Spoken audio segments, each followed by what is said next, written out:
සද්ධර්ම ශ්‍රවණාබිලාෂී ගුණබර වාසනාවන්ත පින්වත්නි, අපි බොහෝ දෙනෙක් බොහෝ විට ධර්ම ශ්‍රවණය කළත් ඔබත් බොහෝ විට නොසිතන්නට ඇති, මමත් බොහෝ විට නොසිතපු අවස්ථාවක භාග්‍යතුන් වහන්සේගේ සද්ධර්ම ලාභයෙන් ඔබට අනුග්‍රහ කරන්න ලැබීම අපත් මේ ජීවිතේලත් බොහොම භාග්‍යවන්ත අවස්ථාවක්. ලෝක ධාතුව පුරාවටම යම්කිසි ශාස්ත්‍රුන් වහන්සේ නමක් සිතපු සෑම සිතවිල්ලක් පාසාම ලෝක සත්වයාගේ විමුක්තිය ගැන සිතුවනම්, කතා කරපු හැම වචනයක්ම ලෝක සත්වයාව නිවා දමන්න කතා කළා නම්, කරපු සෑම ක්‍රියාවක්ම ලෝක සත්වයාගේ සංසාර දුක්ගෙන නිවන්න කළා නම්, මේ මානව වර්ග ඉතිහාසය පුරාවටම පෙරික්සල බැලුවොත් ශාස්ත්‍රුන් වහන්සේලා කොපමණ පහළ වෙලා හිටියත් මේ කියපු ගුණ 3 පමණක් වුණත් දරන ශාස්ත්‍රුන් වහන්සේලා අපිට හමු වෙන්නේ එකම එක ශාස්ත්‍රුන් වහන්සේ නම. ඒ තමයි බොහෝ කාලයක් මනෝ ප්‍රනිදාන, වාක් ප්‍රනිදාන විදිහට විතරක් නෙමෙයි, දසපාරමී ධර්ම 30 ආකාරයකින් පුරාගෙන සම්මා සම්බුද්ධත්වයට පත්වෙන ලෝවී ලෝතුරු සම්මා සම්බුදුරජාණන් වහන්සේ කියන උතුම් ශාස්ත්‍රුන් වහන්සේ. ඔබත් මමත් මේ වෙනකොටත් ඒ භාග්‍යතුන් වහන්සේගේ සරණ පතාගෙන, භාග්‍යතුන් වහන්සේගේ ධර්මයේ පිළිසරණ කරගෙන ජීවිතේන නොයෙක් දුක්වලදී භාග්‍යතුන් වහන්සේගේ ධර්මයේම පිහිට කරගෙන පිළිසරණ කරගෙන ජීවත් වෙන ජීවීන් විදිහට අද දවසේ මේ පය ගහලා ඉන්න භූමිය ඒ භාග්‍යතුන් වහන්සේගේ පරිනිර්වාණයෙන් පසු භාග්‍යතුන් වහන්සේ ලෝකයා කෙරෙහි අනුකම්පාවෙන් මම පිරිනිවන් පෑවත් සත්වයා මගේ ධාතුන් වහන්සේලා හරි වන්දනාමාන කරගෙන විමුක්තිය උදා කරගනි. එනිසා මම ධාතුන් වහන්සේලා ශේෂ කරන්න ඕනී කියන ප්‍රාර්ථනාවට අනුශේෂ කරපු ධාතුන් වහන්සේලාගෙන් මේ ලෝකේ පුරාවටම පරීක්ෂල බැලුවත් වැඩිපුරම ධාතුන් වහන්සේලා ප්‍රමාණයක් එකතැන රැඳිච්ච මහා මෙවුනා භූමියේ සුවිශේෂී පුණ්‍ය භූමියක් බවට පත්වෙච්ච මහා සෑ භූමියේ සිටම භාග්‍යතුන් වහන්සේගේ සදහම් පණිවිඩය අහන්නට ලැබීම පින්වත්නි, සංසාර ජීවිතේ කරගත් මොන කුසල කර්මයක විපාකයක්ද කියන එක පින්වත්නි ඔබටත් මටත් ආයෙත් සැරයක් කල්පනා කරන්න වෙලාව. මේ මහා සෑ භූමියට ආවහම සමහරක් වෙලාවකට නොයෙකුත් විචූරණ මැද්දේ හරියම අමාරුවෙන් භාග්‍යතුන් වහන්සේව වන්දනාමාන කරගෙන, හරිම අමාරුවෙන් පැත්තකට වෙලා මොහොතක් ඉඳගෙන බුදුරජාණන් වහන්සේගේ සදහම් පණිවිඩය කල්පනා කරලා යන හැමදාකම හිතලා තියෙනවා කවදානම් මේ මහා සෑ භූමියට ඇවිල්ලා මිනිසුන් භාග්‍යතුන් වහන්සේව හරියටම වැඳ පුදාගෙන යයිදයි කියලා හිතච්ච වාර ගන්න පොඩි නෑ පින්වත්නි. හැමෝම ගල් ටිකක්, වැලි ටිකක්, කොළ ටිකක් වන්දනා කරලා යන එකක් විතරයි දකින්න පුළුවන් වුණේ. හැබැයි බුදුරජාණන් වහන්සේවම වන්දනාමාන කරගන්නවා කියන්නේ ඒක ටිකක් වෙනස් කාරණාවක්. මගේ පැත්තෙන් දකින්නකොට ඒක හරිම ගැඹුරු කාරණාවක්. ওই පිංගුතුල්ලා මේ මහා සෑය පිළිබඳව මටත් වඩා කරුණු දන්නවා. කොච්චර ධාතුන් වහන්සේලා වැඩ ඉන්නවද? කොහොමද ඒ ධාතුන් වහන්සේලා වැඩම්මුවේ? මේ මහා සෑයේ පදනම කී වාරයක් මේ පොළොවට ගිලා බහැලා තියෙනවද? කොච්චර ශක්තිමත්වද මේ මහා සෑ භූමිය කියන එක, මේ විශ්වයේම බලගතු තැනක් විදිහට මේකේ පවතින්නේ? මේ ඔක්කොම ඔබ දන්නවා. හැබැයි ඔබට අද මේ මහා සෑ භූමියේදී මතක් කරලා දෙන්න කල්පනා කළා ඒව ගැන නෙමෙයි. මේ මහා සෑයක් ඇතුළත වැඩ ඉන්න ධාතුන් වහන්සේලාගේ අයිතිකාර අපේ ශාස්ත්‍රුන් වහන්සේ ගේ ධාතුන් වහන්සේලා පවා ලොවට මෙච්චර පරම පූජනීය වෙන්න මොකක්ද බුදුරජාණන් වහන්සේ අපට දක්වපු ප්‍රාතිහාර්ය? මොකක්ද අපි මෙච්චර බුදුරජාණන් වහන්සේ පාදයක් තබපු තැන පවා සිරිපතුලයි කියලා එතනත් වන්දනා කරගන්නවා. ඇයි මේ අපි බුදුරජාණන් වහන්සේව වන්දනා කරගන්නේ? මොකක්ද මේ බුදුරජාණන් වහන්සේ නමක් ලෝකේ පහළ වීම තුළ අපිට ලැබිච්ච ලාභය? අපි කොහෙටද යන්න ඕනේ? අපි කොහෙද ඉන්නේ? අපි කොහමද යන්නේ? කියන මේ ප්‍රශ්න ටිකට උත්තර කැටියෙන් නමුත් මේ භූමියේම කතා කරන්න ලැබීම පින්වත්නි ආයිත්සරයක් සිහිපත් කරන්නේ හරිම භාග්‍යවන්ත අවස්ථාවක්. එනිසා මේ භාග්‍යවත් අවස්ථාවට මුහුණ දීලා ඉන්න මේ මහා සෑ මළුවේ අසුන්ගෙන භාග්‍යවත් බුදුරජාණන් වහන්සේගේ ධර්ම පණිවිඩය අහන්නට සූදානම් වෙන ශ්‍රාවකයන් විදිහට ප්‍රාර්ථනාවක් ඇති කරගන්න. මේ කියන බණපදයක් පාසාම නුවණින් මනසිකාර්ය වේවා. ස්කන්ධ ලෝකයේ ඇති අසාරත්වයේ දකින ප්‍රඥා දැහැසමට පහළ වේවා. ඇස්සති පුරුෂයෙක් ලෝකයේ දකින්න යම්සේද ප්‍රඥාවන්ත දැසින් මට මේ ලෝකයේ තියෙන අසාරත්වය පෙනෙත්වා. අසාරත්වයේම මනසිකාර්ය වෙත්වා. එතලින් භාග්‍යතුන් වහන්සේගේ මේ සදහම් පණිවිඩය අවබෝධ කරගෙන නිවී යන ශ්‍රාවකයෙක් බවට ආර්ය දරුවෙක් බවට මමත් පත් වේවා කියන ප්‍රාර්ථනාවෙන් මේ ධර්ම ශ්‍රවණය කරන්නේ. පින්වත්නි බුදු කෙනෙක් ලෝකයට පහළ වෙන්නේ ඇයි කියලා මම ඔබෙන් අහුවොත්. ඇයි බුදුරජාණන් වහන්සේ නමක් ලෝකයට පහළ වෙන්නේ? ඇයි? අපේ දරුවව ශිෂ්‍යත්ව පාස් කරලා දෙන්න. මගේ දරුවා රැයට හීනෙන් බය වෙලා අඬනකොට පිරිත් නූලක් ගැට ගහ ගන්න පන්සලක් හදලා දෙන්න. විභාගයට බය වෙලා ආතතිය එනකොට බුදුරජාණන් වහන්සේට මලක් පහනක් පූජා කරගන්න. මේවටද බුදු කෙනෙක් ලෝකෙට පහළ වුණේ? ඇයි බුදු කෙනෙක් ලෝකෙට පහළ වුණේ? ඇයි? බුද්ධෝහං බෝධිස්සාමි මුත්තෝහං මෝචයේ පරේ තින්නෝහං තාරයිස්සාමි සංසාරෝගා මහබ්බය. ඇයි බුදු කෙනෙක් පහළ වුණේ? බුද්ධෝහං බෝධිස්සාමි. මමත් අවබෝධයකට පත් වෙලා මොකක් පිළිබඳවද? මේ ලෝකය පිළිබඳව අවබෝධයකට පත් වෙලා බෝධිස්සාමි. අනිත් අයටත් ඒ ධර්මතාවයන් අවබෝධ කරවන්නයි බුදු කෙනෙක් ලෝකෙට පහළ වුණේ. ඇයි බුදු කෙනෙක් ලෝකෙට පහළ වුණේ? ලෝකයේ පවතින ධර්මතාවය අවබෝධ කරගෙන අපිටත් ඒ ධර්මතාවය අවබෝධ කරවන්නයි බුදු කෙනෙක් පහළ වුණේ. එකයි. මුත්තෝහං මෝචයේ පරි. බුදුරජාණන් වහන්සේ සිහිපත් කරනවා මමත් මිදිලා ලෝක සත්වයාවත් මොකක් කරන්නද? මෝචයේ පරි මුදවන්නයි මම මේ ලෝකයට පහළ වුණේ. කොහොම මුදවන්නද? කොහොම මුදවන්නද? සංසාරෝගා මහබ්බය. මේ මහත් බය වූ සංසාරයෙන් මමත් මිදිලා ලෝක සත්වයාවත් මුදවන්නයි මම මේ ලෝකයට පහළ වෙන්නේ. බලන්නකො බුදු කෙනෙක් පහළ වෙන්නේ කියලා. තින්නෝහං තාරයිස්සාමි. මමත් මේ සංසාර රෝගය තරණය කරලා කියන්නේ ලෝක සත්වයාවත් තරණය කරවන්නයි බුදු කෙනෙක් ලෝකයට පහළ වුණේ. දැන් ඇයි බුදු කෙනෙක් ලෝකයට පහළ වුණේ? කාරණා තුනයි. බුදුරජාණන් වහන්සේත් බුද්ධත්වයට පත් වෙලා අපිටත් අවබෝධය ලබා දෙන්න. උන්වහන්සේත් මේ සසර රෝගෙන් මිදිලා අපිවත් මේ සසර රෝගෙන් මුදවන්න. උන්වහන්සේත් මේ සංසාර රෝගය තරණය කරලා අපිවත් මේ සංසාරයෙන් තරණය කරවන්නයි බුදු කෙනෙක් පහළ වුණේ. දැන් ওই පින්වතුල්ලා බුදුරජාණන් වහන්සේගේ ධර්මයෙන් ඔන්න ඔය කියපු අරමුණු සාක්ෂාත් වෙන්න කටයුතු කරමින් යනවද කියලා කල්පනා කරලා බලන්න. මට උත්තර එපා. බුදු දහම නැත්නම් මේ බුද්ධ දර්ශනය කියන එක ආගමික ස්වરૂපයක් කවලා ඒ ආගමික ස්වરૂපයට පණ දෙන්න මේ මහා සෑ මළුව වටේ වටයක් කරකිලා බලන්න. හොඳම උපමාව. මේ මහා සෑ මළුව වටේ වටයක් කරකිලා බලන්න කොතනද කවුද ස්කන්ධ මනසකාරයෙන් මේ මහා සෑ මළුවේ ඉන්නේ කියලා.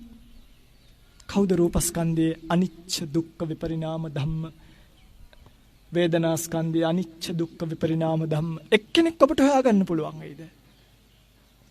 එක්කෙනෙක්වත් හොයාගන්නේ නැහැ. ඇයි මේ?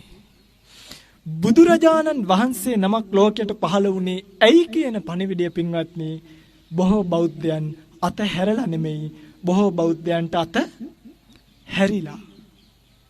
පින්වත්නි බුදුරජාණන් වහන්සේ නමක් ලෝකයට පහළ වෙලා දේශනා කරපු ධර්මය හරි අපූර්වයි.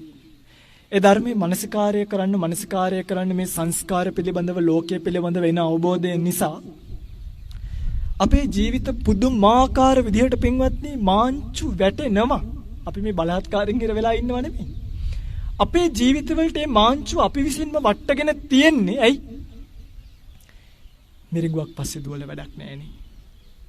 පෙන පිනකට ආසා කරලා වැඩක් නැහෙනි. ජල බුබුලක් එක්ක හීනමවල වැඩක් නැහෙනි. කෙහෙල් කඳක හරයක් හොයලා වැඩක් නැහෙනි. මායා කරුවෙක්ගෙන් ඇත්තක් බලාපොරොත්තු වෙලා වැඩක් නැහෙනි. මේ අසාර ලෝකයේ සරුදයක් හොයලා වැඩක් තියෙනවද? මේ නිස්සාර ලෝකයේ සාරවත්යක් හොයලා වැඩක් තියෙනවද? මේ අනිත්‍ය ලෝකයේ නිත්‍ය සැපයක් හොයලා වැඩක් තියෙනවද? මේ දුක්ඛිත ලෝකයේ සැපසහගත දෙයක් හොයලා වැඩක් තියෙනවද? නෑ මගේ පින්වත්නි. බුදුරජාණන් වහන්සේ ලෝකයට පහළ වෙලා අපිට කියපු පණිවිඩය ඔච්චරයි. මහා ලොකු දෙයක් නෙමෙයි. නිර්වාණය කියන එක ඔය පින්වත්තුල ඔය යන රේස් එකෙන් හම්බ වෙන එකක් නෙමෙයි. මතක තියාගන්න. නිර්වාණය කියන එකට පින්වත්නි රේස් දුවල වැඩක් නෑ. නිර්වාණය කියන එක කොතනද හම්බ වෙන්නේ? මේ මහා සෑ මළුවට ඇවිල්ලා කොයි හරි මුල්ලක ඔබ නවතින්න. මේ මහා සෑ මළුවේ රේස් දෙව්වට නිර්වාණය හම්බ වෙන්නේ නෑ. මේ මහා සෑ මළුවේ වන්නම් නටුවට මේ නිර්වාණය කියන එක හම්බ වෙන්නේ නෑ. මේ මහා සෑ මළුවේ පැත්තකට ගිහිල්ලා ඒකට ඔබ ඇඳන් ඉන්න ඇඳුම කොණ්ඩේ කපලා තියෙන විදිහ ආවේ කොයි වහනෙන්ද? දාගෙන ආවේ මොන සරප්පුද? මේ කිසිම දෙයක් අදාළ නෑ. හුදු ඔබට මනසිකාරයක් පවතිනවා නම් බුදුරජාණන් වහන්සේ කිව්වේ මොකක්ද? මේ ස්කන්ධ ලෝකයේ යම් සාරයක් තියෙනවද කියලා මගේ රත්තරන් පින්වත්නි, එතනම මේ ලෝකයේ පිළිබඳව තියෙන අපේක්ෂාව, ඇලීම, සරුයි කියලා ගන්න ගැනීම දුර වෙලා යනවා. දැන් ওই පින්වතුන්ලට කොච්චර බණ කිව්වත් මම හැමදාම කියන එකක් මේ වෙනකොට බණ කියලා ඉවරයි. දැන් ආයිත් කියන්න බණ නැහැ. මේ වෙනකොට ඔබට බණ කියලා ඉවරයි. දැන් ඔබ මොකද්ද කරන්න ඕනේ? ඒ බණ ටික ෂෝක්. ඒ නිසා අඳුරු යන තැනට අපිත් යන්න ඕනේ. එමෙන්න එපා. දැන් ගෙවල් වල යන්න. දැන් අරණ්‍ය වලට යන්න. අරඤ්‍ය ගතෝවා, රුක්ක මූල ගතෝවා, ශුඤ්ඤාගාර ගතෝවා. මොකද කරන්න ඕනේ? ඉත්තිපටි සංචික්කති. මේ කියපු ඒවා කල්පනා කරන්න. මං කිව්ව නිසා පිළිගන්න එපා. භාග්‍යතුන් වහන්සේගේ සෑය මේ සා ලොකුයිනේ අනේ ඒ නිසා අපි පිළිගන්න ඕනේනි. එහෙම පිළිගන්නත් එපා. මේ කියන ධර්මතාවයේ පිළිබඳව gedara ගිහිල්ලා කල්පනා කරලා බලන්න පුළුවන් නම් ඇත්තද මේ හාමුදුරුවෝ කියපු කතාව? ඇත්තද බුදුරජාණන් වහන්සේ මේ කියපු කතාව? මගේ පින්වත්නි, දැන් අවුරුදු ගාණක් මේ ශාසනේ කැලෑවල් වලට වෙලා, කුටි වලට වෙලා, විහාරස්ථාන වලට වෙලා නොයෙක් ආකාරයෙන් මේ සංස්කාර පිළිබඳව කල්පනා කරලා තියෙනවා. අනේ පින්වත්නි, බුදුරජාණන් වහන්සේ කොච්චර ඇත්ත කියලාද කියලා හිතනවා. මේ සංස්කාරවල ගොම පිනක තියෙන, ගොම බිඳුවක තියෙන තරම්වත් සාරයක් හම්බුන්නේ නැහෙනි. ඔය පින්වත්තුලට හම්බුණොත් කවදා හරි දවසක ඔය හොයාගෙන යන ගමනේ ස්වාමීනි මේක සැපයි, මේක ස්ථිරයි, මේක නැති වෙන එකක් නෙමෙයි, මේක පවත්වා ගන්න පුළුවන් එකක් කියලා යමක් හම්බුනොත් කරුණා කරලා අපිටත් කියන්න. මොකද මේ ශාසනයේ හරිම දුෂ්කරයි පිළිවෙත් පුරන එක. මේ ශාසනයට එනවා කියන එක ලේසි පහසු කාරණාවක් නෙමෙයි. එක වෙලාවක අහනවනේ සාරිපුත්ත ස්වාමීන් වහන්සේගේ මොකද්ද මේ ලෝකේ තියෙන අමාරුම එක? අමාරුම දේ මොකක්ද? පැයක් භාවනා කරන එක. නෑ. මේ ලෝකේ යම් දුෂ්කර දෙයක් තියෙනවා නම්, කරන්න අමාරු දෙයක් තියෙනවා නම් ඒ තමයි පින්වත්නි තමන් හදපු අම්මා, හදපු තාත්තා, හැදිච්ච සහෝදර සහෝදරියෝ, ඥාති හිත මිත්‍රාදී යාළුවන් අතහැරලා දාලා ප්‍රවෘජා භූමියටපත් වෙලා ආදරෙන් හදපු ශරීරයේ කෙස් ටික පවා බිඳුවට වෙනකම්ම කපලා පරණ කඩ තියෙන කනත්තකින් හරි පොළවකින් හරි හොයාගත්ත රිදි කෑල්ලකින් හදාගත්ත සිවුරක් පොර වගේ. මේ ශාසනය පිළිවෙත් පුරන එක හරි අමාරුයි. ශාසනයට එන එක හරි අමාරුයි. ශාසනයට ආවත් මේක ක්‍රමානුකූලව යනවා. මේ ශාසනේ හිත අලවාගෙන වාසය කරන්න බෑ. මේ ශාසනේ පිළිවෙත් පුරන්න අමාරුයි. ඔක්කොටම වඩා අමාරුයිනේ ගෙදරින් කැමැත්ත ගන්න එක. ඇයි මේ નિසරු ලෝකයේ සරු විදිහට මවාගෙන යන ජීවිතේ කොච්චර තට්ටු කරලා කිව්වත් නෑ අම්මා නෑ තාත්තා මේක නිසරුයි නෑ හාමුදුරුවනේ නිසරුයි තමයි කවුද પરම්පරාව ගෙනියන්නේ. එහෙමයි කියලා ඒ ගැන කතා නොකරමු. නිසරු දේවල් පස්සෙම දුවන ලෝකයක්, අසාරු දේවල් පස්සෙම දුවන ලෝකයක් නවත්ත ගන්නවා කියන එක පින්වත්නි ලේසි පාසු කාරණාවක් නෙමෙයි. එනිසාමයි බුදුරජාණන් වහන්සේ දේශනා කරපු ලස්සන සූත්‍ර දේශනාවක් මාතෘකා කළේ. මේ සූත්‍රයේ තියෙන සංයුක්ත නිකායේ පේන පින්ඩූපිම කියන සූත්‍රය. ඔය පින්තුල අහලා තියෙනවා. ගාථාව කියද්දිම දන්නවා ස්වාමීන් වහන්සේ මේ කිව්වේ මේකයි කියලා. පේන පින්ඩූපමං රූපං බුදුරජාණන් වහන්සේ කියනවා මහණෙනි මේ රූපය කියන එක මොකක් වගේද? පෙන පිඬක් වගේ. පේන පින්ඩූපමං. බලන්න මේ උපමා. පේනි ඔක්කොම අභිධර්මය, පරමාර්ථ ධර්ම, ලෝභ මූලික සිත්, ද්වේෂ මූලික සිත් ඔක්කොම අමතක කරලා දාන්න. ඔක්කොම අමතක කරන්න. මේ කියන කොළුවට ගන්න. අද ඉඳන් මේක කල්පනා කරන්න. ඔය පිංගුතුල නවතින්න කොහිද කියලා. ඔය පිංගුතුල්ලටත් හිතා ගන්න බැරි වෙයි. රූපය පෙන පිඬක් වගේ. පේන පින්ඩූපමං රූපං. වේදනා බුබ්බුලූපම. වේදනාව කොයි වගේද? මොකද්ද බුබ්බුලූපමා කිව්වේ? ඒව දන්නේ නැහැ. මොනවද? ජල බින්දුවක් වගේ. දිය බුබුලක් වගේ. සංඥාව කොයි වගේද? මරීචි කූපමා සංඥා. සංඥාව කොයි වගේද පින්වත්නි? මිරිඟුවක් වගේ. මම මේක කියලා දෙන්නම් ඇයි මෙහෙම කිව්වේ කියලා. හරි. සංඥාව මිරිඟුවක් වගේ.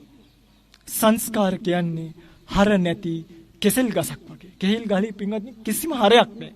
කෙහෙල් ගහෙන් ගේක උලුවවක් හදන්න පුළුවන්ද? බෑ.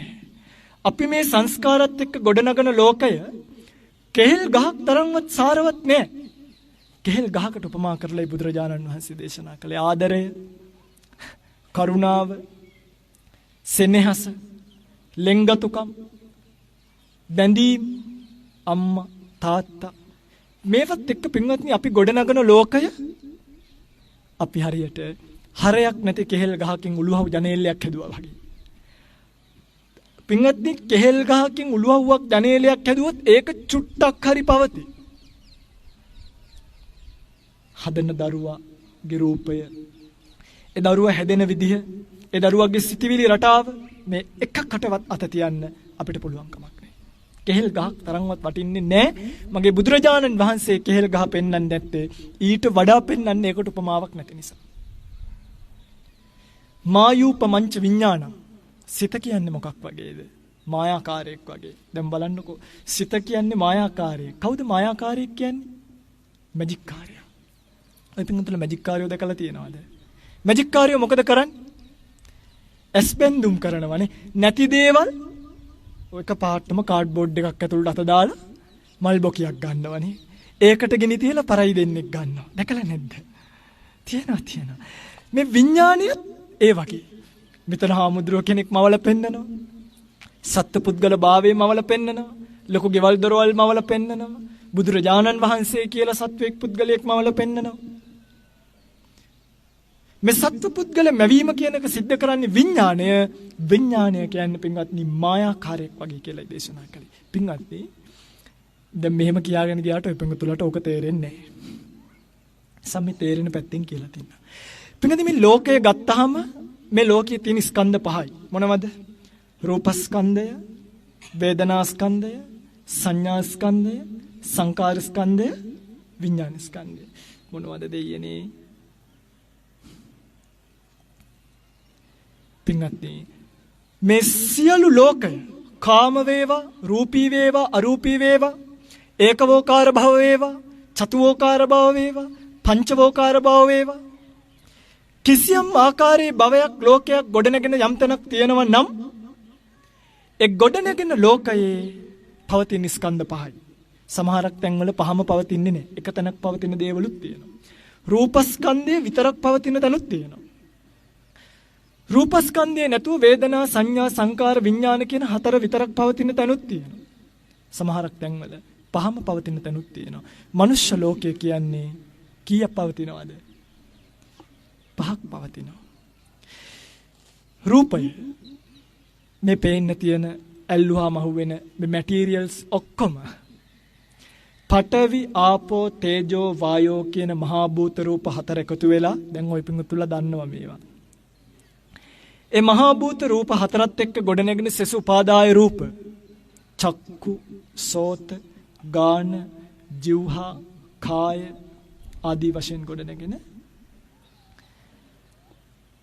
මේ රූප ලෝකය මේ අහුණ යමක් පින්වත්නි ඔබට පේන්න තියෙනවනේ. පඨවි ධාතු අධික රූප තියෙනවනේ ටිකක් තද විදිහට දැනෙන. ආපෝ ධාතු අධික රූපත් තියෙනවා.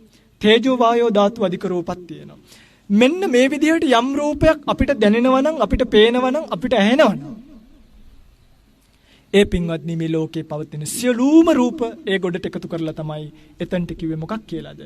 රූප ස්කන්ධය කියලා. දැන් ওই පින්තුලේ මේකප් දාන්නේ කරන්නේ මොන ස්කන්ධය පෝෂණය කරනවද ඔය?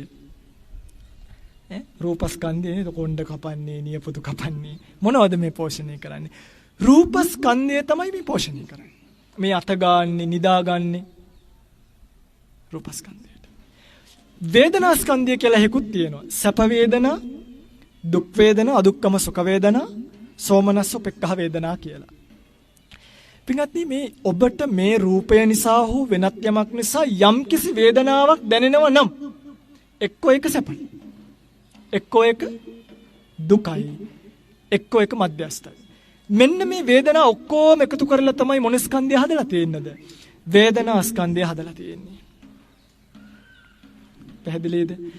ඔබ මේ ලෝකයේ දිහා බලලා යම්කිසි හඳුනා ගැනීමක් කරනවා නම් රුවන්වැලි මහා සෑය, ජයසිරි මහා බෝධියය, තෝපහාරාමයය, අභයගිරියය, ධම්මවිජය ස්වාමීන් වහන්සේය, අහවල් ස්වාමීන් වහන්සේ, අහවලාය කියලා යම් සංඥාවක් ඔබට තියෙනවා නම් ඒ සියලු සංඥා එකතු කරලා දාපු ස්කන්ධයට කිව්වා මොකක් කියලාද? සංඥා ස්කන්ධය කියලා. අමාරු නෑනේ. වේදනාවත් සංඥාවත් හැර ඔබට මේ ලෝකයේ දැනෙන ආදරය, ශ්‍රද්ධාව, ලෝභය, අරක මේක කියලා ඔය කියන හැම දෙම එවක්කොම ඇතුළත් වෙන්නේ සංස්කාර ගොඩටයි. ස්පර්ශය, චේතනාව ඔක්කොම එකතු කරපු ගොඩට කියනවා සංකාර ස්කන්ධය කියලා. සිත. ඔබ මේ ලෝකයේත් එක්ක ගනුදෙනු කරන උපකරණය. ඔබට මේ ලෝකයේත් එක්ක බැඳීම හදපු උපකරණය. ඒකට කියනවා සිත කියලා. තේරෙනවද මේ කියන ඒවා? මේක ටිකක් අමාරුයි. මහා සෑය වටේ ප්‍රදක්ෂිනා කරලා එනවා තරම්, පත් කඩයක් දාලා වැඳලා ගෙදර යනවා තරම් මේ කතාව තේරුම් ගන්න එක ලේසි නෑ. හැබැයි භාග්‍යතුන් වහන්සේ කිසිම දවසක අපිත් එක්ක තරහ නොවේවි මේක වටේ ප්‍රදක්ෂිනා කළේ නැතයි කියලා. මං හිතන්නේ උන්වහන්සේ අපිත් එක්ක තරහ වෙයි කියලා. ඇයි? උන්වහන්සේ බුද්ධත්වයට පත් වුණේම පින්වත්නි උන්වහන්සේට ඔබට කියලා වන්ද ගන්න නෙමෙයිමයි. මුත්තෝහං මෝචේ පරේ මමත් මිදිලා ඔබවත් මුදවන්න මිසක් කොයි සූත්‍රයේද කියලා තියෙන්නේ gedara හදන දාන ටිකෙන් පළවෙනි ටික මට දීපල්ලා. තියනවද කොයිද? ඒ පින්කම් කළාම කුසලයේ විපාක ලැබෙනවා. ඒක වෙනම එකක්. භාග්‍යවතුන් වහන්සේගේ පණිවිඩය මොකක්ද කියන එක තේරුම් ගන්න මා ප්‍රමාද වෙන්න නම් එපා. අජ්ජේව කිච්ඡං ආතප්පං. අදම කරන්න. කෝ ජඤ්ඤා මරණං සුවේ. හිත මැරෙයිද කියලා කවුද දන්නේ? ඔහමනේ කිව්වේ. අරඤ්‍ය ගතෝවා, රුක්ක මූල ගතෝවා, ශුඤ්ඤාගාර ගතෝවා, ඉතිපටි සංකති. ජායත ධාන වඩන්න. මා ප්‍රමාද වෙන්න එපා. පිරිනිවන් පානකොට මොකද්ද කියලා බැදී. මහණෙනි කෙටියෙන්ම තියෙනවනේ ආමිසයට වඩා මේ මගේ පිරිනිවන් මංචකයට මල් පූජා කරන මදාරා මල් වට්ටන දෙවිවරුන් නෙමෙයිමයි මට හරියට පූජා කරන්නේ. යමෙක් සුභද්‍ර වගේ ප්‍රතිපත්තිකාමී වෙත්නම් මම ලෝකයට දේශනා කරපු ධර්මය අවබෝධ කරගන්න වෙහෙස වෙනව නම් ඒ ප්‍රතිපත්ති පූජාවමයි බුදුරජාණන් වහන්සේව පුදන්න පුළුවන් උතුම්ම පූජාව. පැහැදිලිද මම මේ කියන එක? පැහැදිලිනේ. නිකන් වකුගඩුවක් දන් දීලා අක්මාවෙන් කොටසක් දන් දීලා එහෙම නිවන් යන්න දඟලන්න එපා. ඒවා අවශ්‍යයි. නමුත් ඒ එකම එක කොටසක් විතරයි.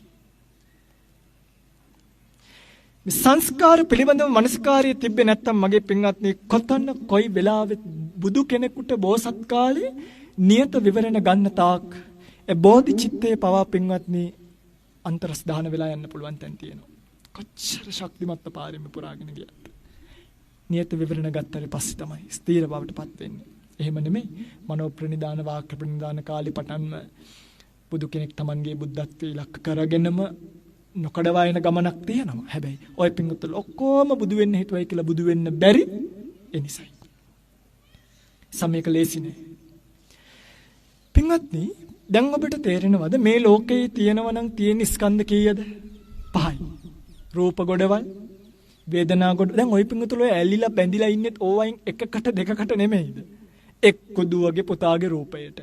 ඒ දුවගෙන් පුතාගෙන් ලැබෙන වේදනාවට නේ සමහර ඉතින් දැන් මම හොඳටම දන්නවා දෙමව්පියන් ඉන්නවා හරීම කෙනෙක් පුතා දුරක ඉන්නවා නම් මාසයකට දෙකකට සැරයක් ගිහිල්ලා මොකක් කරලා එන්න ඕනේද?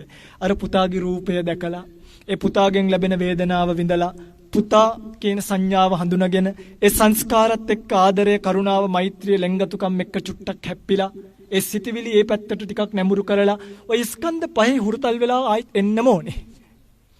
අද හුරුතල් වෙලා ගිහිල්ලා ගෙදර ගියාම ඇතිද?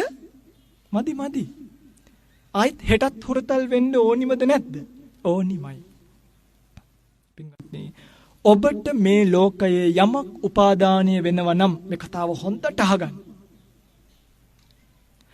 ඔබට මේ ලෝකයේ යමක් උපාදානීය වෙනවා නම් උපාදානීය වෙන්න තියෙන්නේ ඔය ගොඩවල් 5 විතරයි. රූපස්කන්ධය ඔබට උපාදානීය වෙන්න පුළුවන්ද බැරිද? පුළුවන්. දැන් බලන්න ඔබට මේ ලෝකයේ තියෙන හැම රූපස්කන්ධයක්ම උපාදානීය වෙලාද? බෙදාගත්තු ටිකක් විතරක් උපාදානීය වෙලාද? හොඳට බලන්න. ඔබට උපාදානීය වුණා නම් උපාදානීය උනේ කොහේ හරි රූපස්කන්ධයක්. එනිසා රූපස්කන්ධයට කියනව තවත් නමක්. ඒ තමයි රූප උපාදානස්කන්ධය. පැහැදිලිද? රූපස්කන්ධය තවත් කෙනෙකුට උපාදානීය වෙන්න පුළුවන් කියන අර්ථයෙන් ඒ ස්කන්ධයට කියනවා උපාදානීය විය හැකි, උපාදානීයට ගෝචර, උපාදානීය වෙන්න පුළුවන් ස්කන්ධයක් රූපස්කන්ධය. එනිසා රූපස්කන්ධයට කියනවා එක නමක් මොකක්ද? රූප උපාදානස්කන්ධය. දැන් ඔන්න ඔය පින්වත්තුලට තිබ්බ ලොකු ගැටලුවක් ඔය නිදහස් වෙන්නේ. රූපස්කන්ධයත් රූප උපාදානස්කන්ධයත් කියන්නේ එකක්ද දෙකක්ද?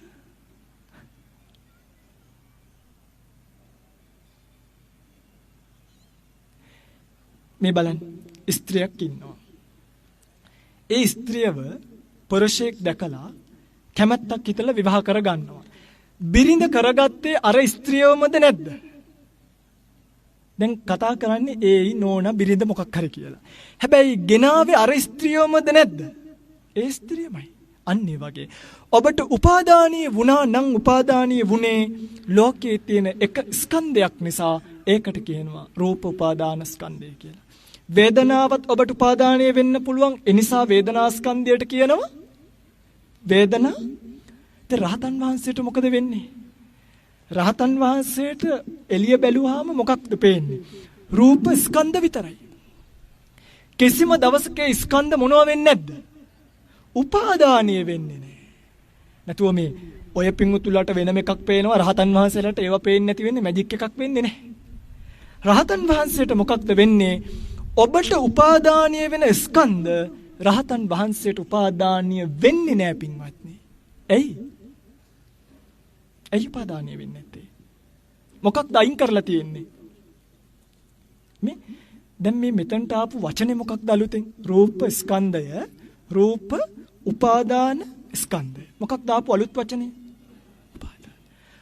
උපාදානික කියන්නේ රූපයේද ඔබ තුලද? හොඳට කියන්න. උපාදානීය කියන එක තියෙන්නේ රූපයේද ඔබ තුලද? දැන් රූපස්කන්ධයේ තියෙන රූපස්කන්ධ කියන එක විතරයි. රූප ගොඩක්.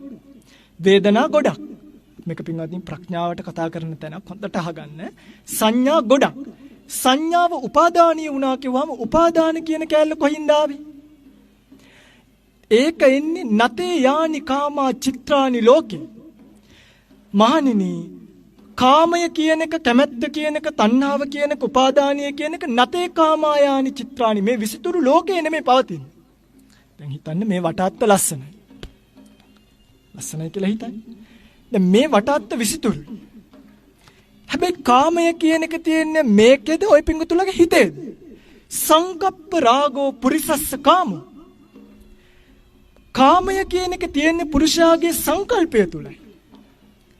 අහගන්න මේ ටික. තිට්ඨන්ති චිත්‍රානි තතේව ලෝකේ.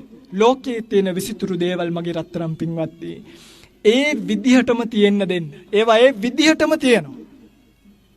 ඔබට මොකද්ද කරන්න තියෙන්නේ?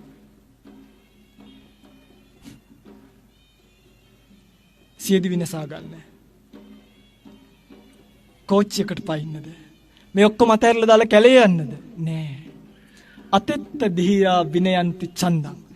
අත ඒතේසු ආරම්මනේසු පණ්ඩිතා විනයන්ති චන්දං. පණ්ඩිතයා මොකද කරන්නේ? මේ ලෝකයේ තියෙන විසිතුරු දේවල් ඒ විදිහටම තියෙන්න දීලා මගේ පින්වත්නි හිතේ තියෙන මොකක්ද අයින් කරන්නේ? කැමැත්ත අයින් කරලා දානවා. දැන් ওই පින්වතුන්ට බැරි වෙලාම තියෙන්නේ ඕක. එතකොට පින්වත්නි ඕක අයින් කරාට පස්සේ මේ පන්සලට කොටට ඇඳන් එන්නය දිගට ඕවා මුකුත් ඕනේ මේ කලබල මුකුත් ඕනේද? ඕනේ නෑ. මේ කියන්නේ පන්සලට යනකොට ඒකේ විදියට යන්නේ ඒක අපේ සම්ප්‍රදායයි. හැබැයි සිත තුළ තියෙන මේ සංකල්ප රාගය කියන එක දුරු කරා නම් එතනින් එහාට පින්වත්නි කිසිම දෙයක් උපාදානී වෙන්නේ. මේ බලන්න ඔබට තියෙනව නේද ප්‍රශ්නයක්? පින්කමක් කරද්දී සංස්කාර රැස් නොවෙන්න කොහොමද පින්කම් කරන්නේ? දැන් පින්කමක් කරද්දී එක්ක කුසලයක් රැස් වෙනව නැත්තම් දැන් පව් වැඩක් කරද්දී අකුසලයක් රැස් වෙනවා. ඔබට තියෙනව නේද ප්‍රශ්නයක්? කොහොමද හාමුදුරුවනේ පින්කමක් කරලා සසරට නොවැටි නිවනට ගන්නේ? කොහොමද භවයක් සකස් නොකරගෙන පින්කමක් කරන්නේ? කොහොමද? කවදාවත් කරන්නේ නැහැ. පින්කමක් කරනකොට ඔය පින්වතුලට භවය සකස් වීම කියන එක සකස් වෙනවාමයි. රහතන් වහන්සේ ස්කන්ධ දිහා දැකලා පින්වතුනි මේ රහතන් වහන්සේට මේ රූප වේදනා සංඥා සංකාර විඥාන කියන මේ ස්කන්ධ පහ ගැන තියෙන අවබෝධය කොච්චරක්ද කියනවනම් දැන් ওই පින්වතුන්ලටත් මේ අවබෝධය තියෙනවා. ওই පින්වතුන්ල බයයි ඒක ප්‍රායෝගිකව ගේන්න. ওই පින්වතුන්ල බයයි ඒක දාගෙන ඒකත් එක්ක ලෝකයේ ගනුදෙනු කරන්න. නැත්තම් දැන් ওই පින්වතුන්ල හොඳටම දන්නවා රූපය කියන්නේ අනිච්ච දුක්ඛ විපරිණාම ධම්ම කියලා දන්නවනේ නේ. වේදනාව කියන්නේත් එහෙමයි. සංඥාව කියන්නේත් එහෙමයි. සංකාර කියන්නේත් එහෙමයි. විඥාන කියන්නේත් එහෙමයි කියලා දැන මේ ඔය පිඟුතුල බයයි මොකක් වෙයි කියලාද? ආයි උපදීද දන්නේ නැහැ. බය වෙන්න එපා. ආයි උපදිනවාමයි. ඔය විදියට හිටියොත්, ඔය කල්පනාවේ හිර වුණොත්, ඔය සීමාව කඩාගෙන එළියට ආවේ නැත්තම් ඔබට පින්වත්නි ඔය සීමාවෙන් එළියට පයින්න කිසිම වෙලාවක පුළුවන්කමක් ලැබෙන්නේ නැහැ. එනිසා බුදුරජාණන් වහන්සේ කියපු මේ පණිවිඩය හොඳට අහගන්න. බුදුරජාණන් වහන්සේ කිව්ව පින්වත්නි මේ රූපස්කන්ධය කියන එක සරු දෙයක්ද නිසරු දෙයක්ද? මොකද හිතෙන්නේ? කොච්චර නිසරුයිද? එක තප්පරයක් බලන්න පෙන පිඬක් වගේ කිව්වා. පෙන පිඬක් නැගෙනකොට ඒ පෙන පිඬ එතනම මොකක් වෙනවද? බිඳිලා යනවා. එතනම බිඳිලා ගියේ නැත්තම් ටිකක් දුර ගිහිල්ලා හරි අනිවාර්යෙන්ම බිඳිලා යනවා. සමහර දරුවෝ අම්මගේ බඩේදීම මැරිලා යනවා. සමහර දරුවෝ ඉපදිලා අවුරුද්දෙන් 2න් 3න් මැරිලා යනවා. සමහර දරුවෝ අවුරුදු 20න් 25න් මැරිලා යනවා. හැබැයි පෙන පිඬ චුට්ටක් දුර යන්න පුළුවන්. ඒකයි මේ බුදුරජාණන් වහන්සේ සිහිපත් කළේ. පෙන පිඬ චුට්ටක් දුර යන්න පුළුවන්. හැබැයි කොතනකදී හරි පෙන පිඬ මොකක් වෙනවමද? කොතනකදී හරි පින්වත්නි පෙන පිඬ කියන එක බිඳිලා යනවා වගේ නිසකවම මේ රූපය කියන එක එක තැනකදී. ඒ කොතනද? මොකක්ද ඒ තැන? මොකද්ද තැන? ඔබටත් මටත් බේරෙන්න බැරි මරණය කියන තැන. ආයුෂය කියන එක ඉවර වෙන තැන, විඥානීය කියන එක මේ ශරීරයෙන් එළියට බහින තැන, මරණය කියන එකෙන් පින්වත්නි මේ රූපස්කන්ධයට කොච්චර සැලකුවත් වැඩක් නැහැ මගේ රත්තරන් පින්වත්නි. මේ රූපස්කන්ධයට කොච්චර ආදරය කරත්, කොච්චර මේක පීරුවත්, මොනතරම් ක්‍රීම් ಜಾති ගෑවත්, මොනතරම් සත්කාර කරත්, මොනතරම් ෆේෂල් කරලා, අරව කරලා, පවුඩර් දාලා, ක්‍රීම් ගාලා, මොනතරම් මේක රැකගන්න හැදුවා. මට කියන්නකෝ රැකගන්න පුළුවන්ද කියලා? පුළුවන්ද? පුළුවන් නම් ලෝකේ තියෙන හොඳම ක්‍රීම් එක ගන්න. ඇයි? අපරාධ නෙමෙයි ඒක. දැන් තප්පර කට්ට කැරකෙනකොට ගාලාපු ක්‍රීම් එක නිසා දිරන්නේ නැද්ද? ඉන්නේ මහා සෑ භූමියේ, ඒ නිසා අපේ රූපය දිරන්නේ නැද්ද? දිරනවා. දැන් එක එක්කෙනා මෙතන එක එක જાති පවුඩර්, එක එක જાති ක්‍රීම් ගාලා, එක එක જાති වහනවල ආවනේ. වහනවල එනකොට ඔබේ රූපය දිරදිරා ගියේ නැද්ද? දැන් මේ ඉන්න ටිකේ අපි හැමෝගෙම රූපය දිරදිරා යනවද නැද්ද? අද දවල් මම වැළඳුවේ එක જાතියක්. ඔය පිංගුතුල සමහරක් විට මටත් වඩා හොඳ විටමින් જાති, බෙහෙත් හේත්, ඉන්සියුලින් දැන් ගහගෙන එන්නේ නැත්තේ. දැන් දිරන්නේ නැද්ද? පින්වත්නි, බුදුරජාණන් වහන්සේ ලස්සන සූත්‍රයක දේශනා කරනවා, මහණෙනි, මම මේ ලෝකයේ පඬිතුය ඇතයි කියපු දේවල් ඇතයි කියලා දේශනා කළා විතරයි. නැතයි කියපු දේවල් නැතයි කියලා දේශනා කළා විතරයි. අත්ති සම්මතං ලෝකේ පණ්ඩිතානං අහම්පිතං අත්ථීති වදාමි. නත්ති සම්මතං ලෝකේ පණ්ඩිතානං අහම්පිතං නත්ථීති වදාමි. මොනවද මේ බුදුරජාණන් වහන්සේ ඇතයි කිව්වේ? රූපං භික්ඛවේ අනිච්ඡං දුක්ඛං විපරිණාම ධම්මං. මේක පින්වත්නි, රූපය කියන එක අනිත්‍ය භාවයට පත් වෙනවය, විපරිණාම භාවයට පත් වෙනවය, දුක්ඛ භාවයට පත් වෙනවය. එකම විදිහකට තියාගන්න බැරිය බුදුරජාණන් වහන්සේ මේක විතරයි දේශනා කරේ ලෝකෙට. වෙන මොනවත් මහා ලොකු දේවල් කල්පනා කරන්න එපා. කවදාවත් ඒව මතක තියාගන්න බෑ. අභිධර්ම විශාරදලා, අභිධර්මාචාර්යලා, ත්‍රිපිටකාචාර්යලා වෙන්න යන්න එපා. රූපස්කන්ධයේ තියෙන මේ ඇත්ත ගැන කල්පනා කරන්න. අද මේ ධර්ම දේශනාව ඉවර වෙලා මේ මහා සෑ භූමියේ වටයක් යන්නේ. තැන ඉඳගෙන මම මේ කියන ටික කල්පනා කරලා යන්න. අනේ දෙයියනේ, මම මේ ආසයි ආදරෙයි පරිස්සම් කරගන්න ඕනේ. මන් නැති වුණොත් මොනව කරගනීද දන්නේ. හරි අමාරුවෙන් මේ ලොකු මහත් කරගත්තේ, බොහොම අමාරුවෙන් උස් මහත් කරගත්තේ කියලා ඔය ආදරය කරන රූපය ගැන. හරි, දැන් ඔබ නැති වුණොත් නෙමෙයි, ඔබ ඉන්නවනේ. දැන් වයසට යන එකෙන් බේර ගන්න පුළුවන්ද? දැන් හැම රැලි වැටෙන එකෙන් බේර ගන්න පුළුවන්ද? දැන් කොණ්ඩේ ගැලවිලා යන එකෙන්, කොණ්ඩේ වයසට යන එකෙන් බේර ගන්න පුළුවන්ද? ඇස් දෙක පේන්නේ නැති වෙන පැත්තට යන එකෙන් බේර ගන්න පුළුවන්ද? පුළුවන් නම් මාත් එන්නම් ඔය ජීවිතේටම. හැබැයි මතක තියාගන්න, ඔබ නැති වුණාම නෙමෙයි, ඔබ ඉන්නකොටවත් බෑ ඔබට මේ රූපස්කන්ධය කියන එක පාලනය කරන්න. අනිච්ච දුක්ඛ විපරිණාම ධම්ම කියන එක ලෝකේ ස්ථිරව පවතින එකක්. රූපස්කන්ධයට ආදරෙන් සලකන්න එපා. අහුවෙන දෙයක් ගන්න, අහුවෙන ඇඳුමක් ඇඳ ගන්න. දැන් මේ සිවුරු අවුරුදු මම හිතන්නේ අවුරුද්දක් දෙකක් පරණේටි මේ අද පොරවන කොටත් මේක සිදුරක් දෙකක් දැක්කා. මහ පුතෙන් ඕන තරම් මේ සිවුරේ තියෙනවා. අහුවෙච්ච කෑල්ලක් ඇඳ ගන්න. මිනිස්සු මේක දිහා බලන්නේ මේ පාවඩ එලන්නේ, මේ සුදුරේදී එලන්නේ මේකටද? ඔය පිංගුතුල මේකෙන් ලෝකේ ජය ගන්න යන්න එපා. මේක තියෙන්නේ ලැජ්ජා සහිත තැන් වසා ගන්න, අවුවෙන් වෙන කරදර ටික නැති කරගන්න, මැස්සෙක් මදුරුවෙක් වහනකොට ඒකෙන් බේරෙන්න මිසක් තමන්ගේ ලොකුකම ලෝකෙට පෙන්වන්න නෙමෙයි. පටිසංකා යෝනිසෝ චීවරං පටිසේවාමි. එහෙමනේ කියන්නේ. මම මේ සිවුර, මම මේ ඇඳුම පරිහරණය කරන්නේ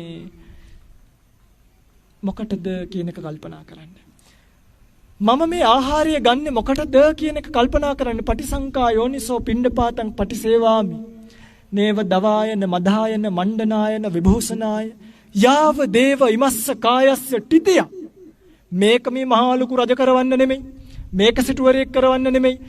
බුද්ධ ශාසනයේ බුදුරජාණන් වහන්සේගේ ධර්මය අවබෝධ කරගන්න තාක් මේ ශරීරය කඩාගෙන වැටෙන්න නොදී පරිහරණය කරන්නයි මම මේ ආහාරය වළඳන්නේ. කොහොමේවා? එයි මේ කල්පනාව gederedi කල්පනා කරන්නේ නැත්තේ? කොහොමද නිවන් දකින්නේ?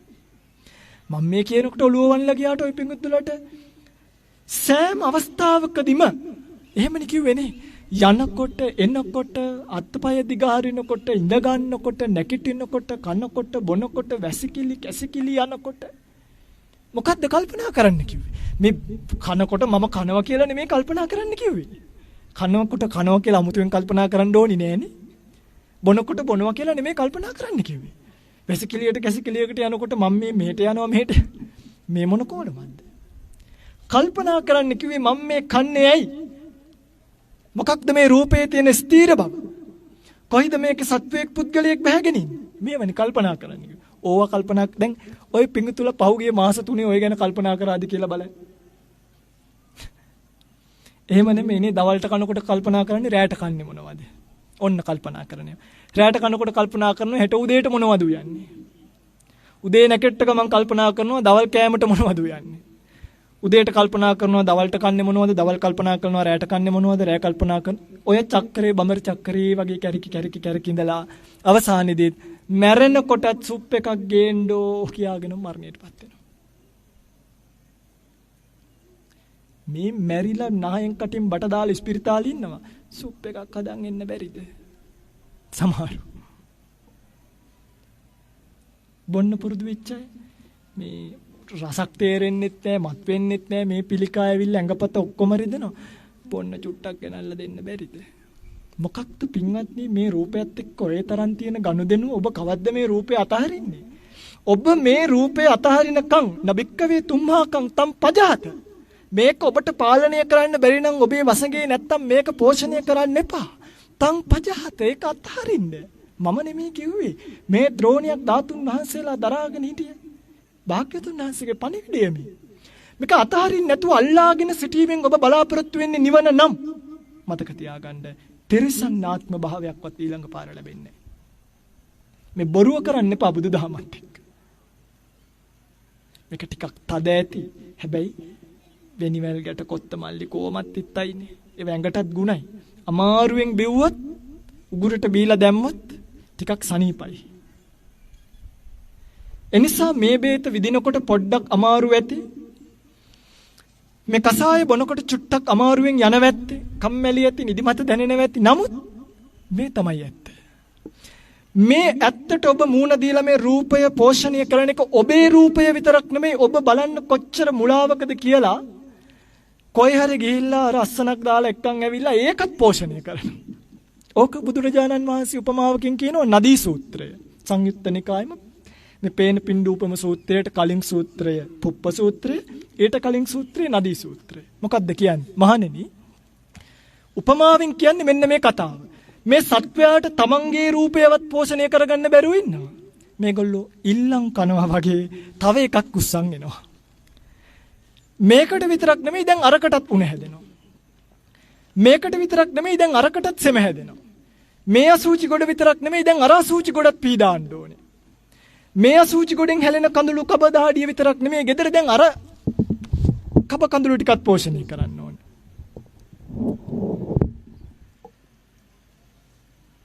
අහුණාද නැද්ද? එහෙම තද ගැටයකට දැන් මේ එකයි තාම රූපය ගැන විතරයි. අහුවෙලාද නැද්ද ඉන්නේ? රූපේ පෝෂණය කරනවද නැද්ද? ඇත්ත කතා කරන්නේ. මේ උපාසකම්මල බොරු කියනවයි කියන එක හරියට හාමුදුරුවෝ කියනවා. තාත්තලත් එහෙම තමයි. අහුවෙලාද නැද්ද ඉන්නේ? ධර්මයක් දන්නවා. හරි සාදු සාදු. බුද්ධෝත්පාද කාලයේ වටිනාකමක් දන්නවා. අනේ සාදු සාදු. මනුස්ස ජීවිතයේ වටිනාකමක් දන්නවා. අනේ සාදු සාදු. ලංකාවේ බණ කියන හොඳම හාමුදුරුවෝ ඇසුරු කරනවා. අනේ සාදු සාදු. රූපය පෝෂණය කරනවද නැද්ද? අපේක්ෂාවක් තියනවද නැද්ද? ඕක ගැන විතරක් නෙමෙයි දරුවා මුණුබුරු බලන්න මේ මුලාවේ තරමනේ පින්වත්නි. විඥානීය කියන මායා කරුවා මවල දෙන රූපස්කන්ධය අපි මුලා වෙනවා. මේක තමයි ඇත්ත. කවද්ද ඕකෙන් ගැලවෙන්නේ අදහස් කරන්නේ? කවද්ද? කතා නෑනේ කවුරුත් බලන්නකෝ. ඔය නිහඬියාව මේ මුළු ලෝකෙම දුවන්න ඕනේ නිහඬියාව. මුළු ලෝකෙම ඔය පිළිබඳව කල්පනා කළ යුතු කල්පනා කිරිල්ලක්. මම ඔබෙන් සරල ප්‍රශ්නයක් අහන්නේ. කවද්ද ඔය රූප මේ සිල් රැක්කද? දන් දුන්නද? පොයට ඒ මොකුත් නෙමෙයි මේ අහන්නේ. කවද්ද රූපයට තියෙන ඔය අනවශ්‍ය පෝෂණය කිරීම අතාරින්නේ?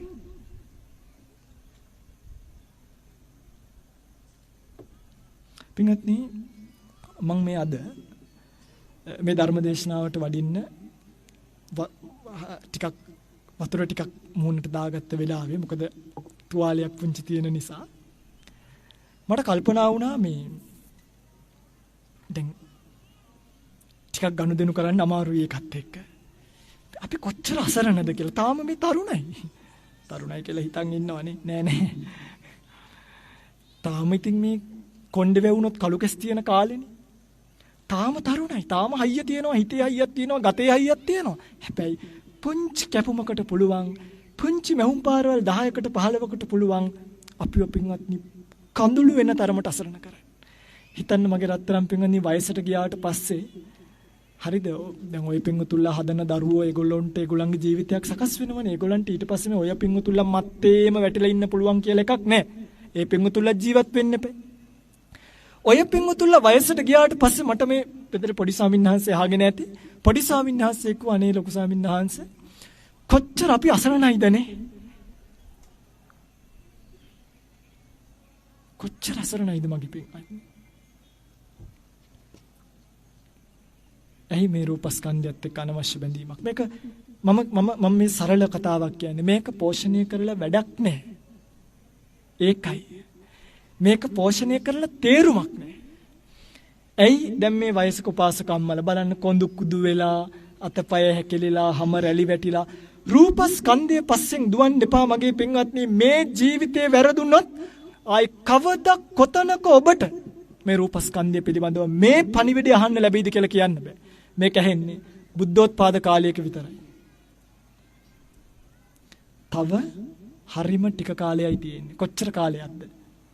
දැන් මේ මෙන්න මහසෑය ගාවට ඇවිල්ලා කල්පනා කරන්න දේවල්. තව ටික කාලයයි. කොච්චර කාලයක්ද? මේ සෑය කොච්චර කාලයක් අපිට තව වඳින්න පුළුවන් වෙයිද? අවුරුදු 50ක් අපි මෙතන ඉන්න කවුරුත් ඉන්න එකක් නැති වෙයි. තව 15යි 20යි 25යි 30යි ඔය ටික කාලෙ පින්වත්නි මේ කතන්දරේ තේරුම් නොගෙන සංසාර ජීවිතයට වැටුනොත් ගිහිල්ලා මන් දන්නේ ඔබ අපිට අතහැරි. එච්චරයි කියන්න තියෙන්නේ. ඔබට මේ බුද්ධෝත්පාද කාලේ අතහැරි. ඔබට මේ ජීවිතේ තේරුම් ගන්න ලැබිච්ච මනස අතහැරිලා යයි. ඔබට බුදුරජාණන් වහන්සේ අතහැරි. ඔබට ධර්ම රත්නය අතහැරි. ඔබට සංඝ රත්නය අතහැරි. මේක අතහැර ගන්න දැස්තු වෙන්න එපා. එකක් විතරයි වේදනාව. වේදනාව කොයි වගේද කිව්වේ? දිය බිඳුවක් වගේ, ජල බිඳුවක් වගේ. ජල බිඳුවේ ස්වභාවය කොහොමද? ඇති වෙන තැනම නැති වෙලා යනවා. පින්වත්නි ඔය පින්වතුල ඔය හොයන සැප වේදනාව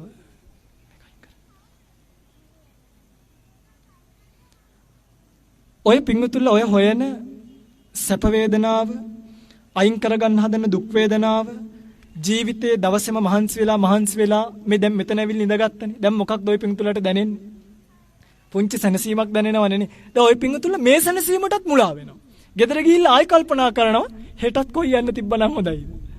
මාසය ගාවට වෙලා ඉන්න තිබ්බනම්. ඇයි මේ සැප වේදනාවත් අනිත්‍යයි. මේ වේදනාස්කන්ධය පිළිබඳව අපේක්ෂා දල්වා ගැනීම අතහරින්න. එතකොට ඔබට පිටකොටුවේ බස් හෝල්ඩ් එක ගාවට ගිහිල්ලා ඉඳගත්තත් කොයි වගේ සැනසීමක් දැනෙයිද? මහාසය ගාව ඉඳගත්තා වගේ සැනසීමක් දැනේ. එතකම්ම දැන් ওই පිංගුතුල මේකටත් මුලා වෙනවනේ නේ. අනේ මේ මෙතනට වෙලා හැමදේම ඉන්න තියෙනවා නම් බලන්නකො මේකත් මේන්ටේන් කරන්න. මේ සිටුේෂන් මේන්ටේනින් නැත්තම් තත්වය නැවත සකස් කර ගැනීම හරි අමාරුයි. ජයශ්‍රී මා බෝධිය ගාවට ගියාම අනේ මෙතනට වෙලා ඉන්න. ආරණ්‍ය කුටියට ආවම අනේ කොච්චර සනීපයිද මෙතනට වෙලා ඉන්න තියෙනවනේ. නෑ. ඒ ලැබෙන සැප වේදනාව පිළිබඳව අපේක්ෂාව තැරෙන්න. එතකොට ඔබට ගෙදර හිටියත්, බස් ස්ටෑන්ඩ් එකක හිටියත්, මහපාරේ හිටියත්, කුඩයක් යට හිටියත්, ගහක් යට හිටියත්.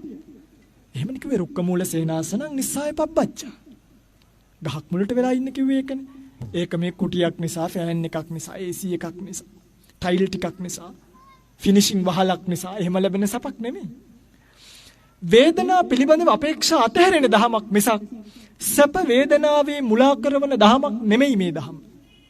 හොඳට මේක තේරුම් ගන්න. ඔබ කවදද වේදනාව පිළිබඳව අපේක්ෂාව අතාරින්නේ? ඔය සොයන සෙවිල්ල අතාරින්නේ. දරුවාගෙන් ලැබෙන සැප වේදනාවනේ. අම්මා කෙනෙක් රැවටෙන තැනක්. දරුවෙක් රැවටෙන තැනක් අම්මා කෙනෙක්ගෙන් ලැබෙන සැප වේදනාව.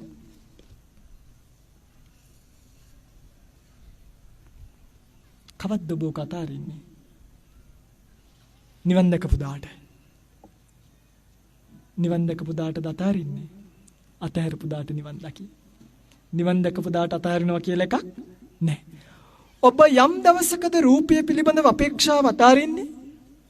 ඔබ යම් දවසකද වේදනාව පිළිබඳව අපේක්ෂාව අතාරින්නේ? එදාට ඔබට ලැබෙයි මොකක්ද? අභිධර්මාචාර්ය කියලා උපාධියක්. නෑ. ත්‍රිපිටකාචාර්ය කියලා උපාධියක්. ඒත් නෑ.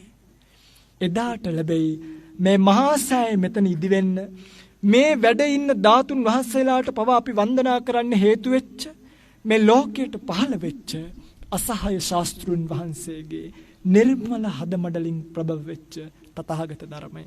යෝ ධම්මං පස්සති සෝ මොකක් වෙයිද? කවුරුත් කිව්වේ නෑනේ යෝ රුවන්වැලි මහා සෑය පස්සති බුදුරජාණන් වහන්සේව දකී කියලා. මම මේ කෙලින්ම කතා කරන්නේ. හරි. ඔබ යම් දිනකද ධර්මය දකින්නේ එදාටයි ඔබට බුදුරජාණන් වහන්සේව හම්බ වෙන්න දකින්න. ඒ නිසා මගේ පින්වත්නි මේ මම කියනවට දරුවගේ රූපේ පිළිබඳව අපේක්ෂාව අතාරින්නත් එපා. දැන් මේ බණිවර වෙලා පැත්තකට ගිහිල්ලා කල්පනා කරන්නේ ඇත්තද මේ හාමුදුරුවෝ කියපු කතාව? මට මගේ රූපේවත් පෝෂණය කරන්න බැරිද? අජ්ජත්ව බහිද්ධාව. මගේ රූපය බෑනම් බාහිර රූපයක් කොහමද මම පෝෂණය කරන්නේ? අජ්ජත් බහිද්ධාවා කායේ කායානුපස්සී විහෙරති. මෙන්න සතිපට්ඨානය. කය පිළිබඳව සිහියෙන් ඉන්නවා ආධ්‍යාත්මිකවත් අජ්ජත් ශරීරයත් බාහිර ශරීරයත් අජ්ජත් බහිද්ධ කියන මේ දෙපැත්තම පිළිබඳව මනසිකාරී ඉන්න කෙනාට අත්ති කායෝතිවා පනස්ස සති පච්චුපට්ඨිතා හෝති යාව දේව ඥානමත්තාය පතිස්සති මත්තාය අනිස්සිතෝච විහෙරති. බලන්නකෝ මේක කොච්චර ප්‍රැක්ටිකල්ද කියලා ප්‍රායෝගික. මොකක්ද ලැබෙන්නේ? උපාධියක් නෙමෙයි. අනිස්සිතෝච විහෙරති. ලෝකය පිළිබඳව අපේක්ෂාවක් නැතිව ජීවත් වීමේ හැකියාව ඔබට ලැබෙනවා. මොකක්ද ලැබෙන්නේ? රූපස්කන්ධය පිළිබඳව, වේදනාස්කන්ධය පිළිබඳව අපේක්ෂාවක් නැතිව ජීවත් වීමේ ශක්තිය ඔබට ලැබෙනවා. අනිශ්චිතව වාසය කරන්න. අනිශ්චිතෝච විහෙරති නච්ච කිංචි ලෝකේ උපාදීයති. එතකොට ඔබට කිසිම රූපයක් මොකක් වෙන්නේ නැද්ද? කියන්නකෝ මොකක් වෙන්නේ නැද්ද? උපාදානිය වෙන්නේ. ඇයි උපාදානිය වෙන්නේ නැත්තේ? අවිජ්ජා පත්‍ය සංඛාරා කිය හිටපු නිසාද? ඇයි උපාදානිය වෙන්නේ නැත්තේ? උපාදානිය වෙන්න දෙයක් නෑ. පැහැදිලිද? උපාදාන නිරෝධෝ බව මේ පටිච්ච සමුප්පාදේ එකක්, ස්කන්ධ පහ එකක්, උපාදාන එකක්, අභිධර්ම එකක් එහෙම නෑ. උපාදාන නිරෝධෝ බව නිරෝධා. බලන්නකෝ යෝ පටිච්ච සමුප්පාදං පස්සති සෝ ධම්මං පස්සති. අන්න අර සූත්‍රය තවත් එහාට. යෝ ධම්මං පස්සති සෝ මං පස්සති. බුදුන්ව දකින්න නම් ධර්මයේ දකින්න, ධර්මයේ දකින්න නම් මේ උපාදාන නිරෝධ වෙන ක්‍රමවේදය පටිච්ච සමුප්පාදය දකින්න. පින්වත්නි මම මේ ගවේෂණය කරපු බුදුදහම ඇතුලේ මම දැකපු දහම, අපි දැකපු, අපි දන්න, අපිට තේරෙන, අපිට පැටහෙන දහම තමයි ඕක. මේක නොකර අපි තවත් මහා සෑයක් හදමු. හෙට ඉඳන් ජීවිත කාලෙම වැඳගත්ත ගමන් අත් දෙකට මාංචු දෙකක් දාලා ගැට ගහගෙන ඉමු. ආය අත් දෙක බිම දාන්න නැතු. බුදු පිළිමයක් ගාව ගල් වෙමු ගිහිල්ලා හෙට ඉඳන් මැරෙනකම් සංසාර දුක් ගිනි කෙලවර වෙයිද? පුඤ්ඤාභි සංකාරය නිසා සුඛ විපාක සහිත හොඳ උප්පත්තියක් ලැබෙනවා මිසක් මේ ස්කන්ධ පහෙන් වෙන්ව ලබන මිදීම කියන තැන, තරණීය වීම කියන තැන ඔබට ලැබෙන්නේ. ඔබට දැන් තේරෙනවද මේ බුදුදහමේ හරය මොකක්ද කියලා? මට මේ කියන්න ඕනේ උනේ එච්චරයි. මේ මහා ලොකු දේවල් බදාගෙන තොইল නටන්න, අරව කරන්න, මේවා කරන්න, වාර්ෂිකව කටින පින්කම ලොකුවට කරන්න, කටින චීවරයේ අස්සෙක්ගේ පිටගෙන යන්න. එහෙම එකක් නෙමෙයි බුදුදහම. මං කියන්නේ එහෙම කරනකොට කුසල විපාක තියෙනවා. ඒවා ගරහනව නෙමෙයි. ඒවා හරිම ආශ්චර්යමත්, හරිම හොඳ පින්කම්. මං කතා කරන්නේ බුදුදහමේ පරමහරය පිළිබඳව. කවුරු හරි මගෙන් ඇහුවොත් බුදුදහම කියන්නේ මොකක්ද කියලා මට දෙන්න තියෙන හරිම සරල උත්තරය. මේ ලෝකය පිළිබඳව කරපු ශ්‍රේෂ්ඨතම, නිවැරදිම, නිශ්චිතම විවරණය ඒක තමයි බුදුදහම කියන්නේ. හොඳම කමෙන්ටරි එක, හොඳම විවරණය ඒක විතරයි බුදුදහම කියන්නේ. පැහැදිලිද මම මේ කියන එක? සංඝයා කියන්නේ කවුද? ඒ බුදුරජාණන් වහන්සේ දේශනා කරපු ධර්මය අනුගමනය කරන සුප්‍රතිපන්නයි කියලා කිව්වේ ඒකනේ නේද? කාමසුකල්ලිකාණියෝ මොකද්ද සුප්‍රතිපන්නයි කියන්නේ? ඔය පිඟුතුල ඒක තියා සුප්‍රතිපන්නෝ ගාතාවත් සුප්‍රතිපන්නයි කිව්වේ බලන්න මේ සංඝ ගුණ. සංඝයා කියන්නේ මේ හිස බාලා සිවුරක් පොරව ගත්ත ගාන්ට නෙමෙයි. එම්ම සංඝයා වෙන්නේ නැහැ. දැන් අද ඕන තරම් චීවර වේශධාරීන් දකින්න නැද්ද? මේ සිවුරක් පොරව ගන්නවා කියන එක පොඩි වැඩක්. හිස බානවා කියන එක පුංචි වැඩක්. එහෙම නෙමෙයි සංඝයා වෙන්නේ. යමෙක් කාමසුකල්ලිකාණු යෝගයත් අත්තකිලමතාණු යෝගයත් කියන අන්ත දෙක ඉක්මවලා මධ්‍යම ප්‍රතිපදාවේ හැසිරෙනවා නම්, ඒ මධ්‍යම ප්‍රතිපදාව නිවන් කෙලවර කොටගෙන පවතිනවා නම්, ඒක මනා වූ ප්‍රතිපත්තියක් පෙරීම. සුප්‍රතිපන්නයි කියලා කිව්වේ මනා වූ ප්‍රතිපත්තියක් පෙරීම නිසා. උජුපටිපන්නයි කියන්නේ කෙලින් කතා කරන නිසා. නෑ කෙලින් කතා කරන මුරණ්ඩු අයත් ඉන්නේ. උජුපටිපන්නයි කිව්වේ අනුගමනය කරන මාර්ගයේ ඍජුවම නිවනට වැටිලා නම්. බලන්න කොයි පිටුල සංඝගුණ දන්නවද කියලා. අනුගමනය කරන මාර්ගයේ නිවනට කෙලින්ම ඍජුවම වැටිලා නම්, ඒ ඍජු මාර්ගයේ අනුගමනය කරන භික්ෂුවට කියනවා ඍජු මාර්ගයක පිළිපන් උජුපටිපන්න කියලා. පැහැදිලිද? බලන්න මේ ඔක්කොම සම්බන්ධ වෙන තැන. ඥායපටිපන්න.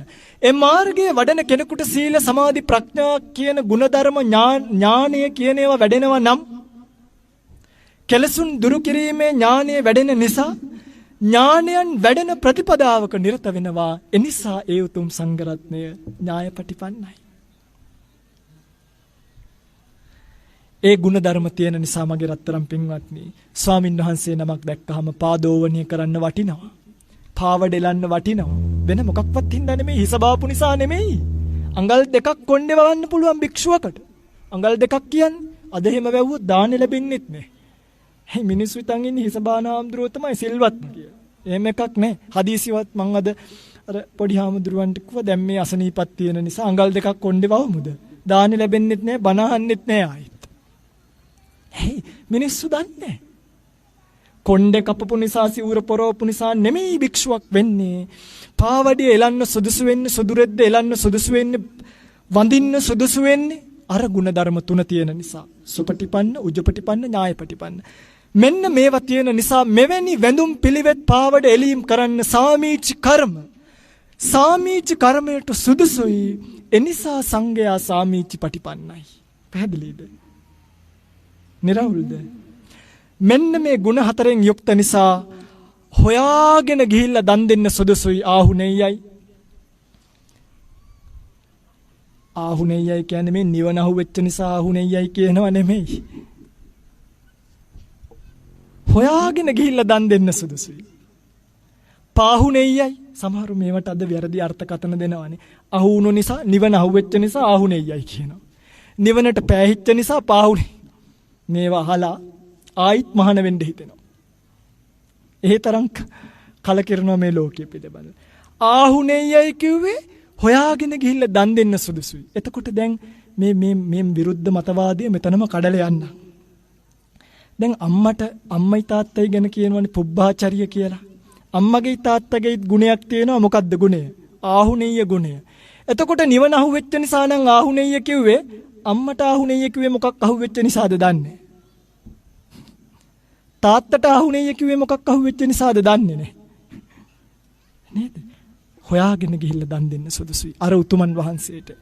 ගෙදරට ආවහම කන්න ගත්ත බත්පත හරි පාත්‍රයට එලවන්න සුදුසුයි පාහුනේ යයි. දන් පින්කම් කරන්න පින්සලකාගෙන දන් දෙන්න සුදුසුයි. එනිසා මොකක් කිව්වද? දක්කිනෙයයි. දුටු තැන අත් දෙක බැඳගෙන වඳින්න සුදුසුයි. ඇයි? අංජලි කරණෙයයි.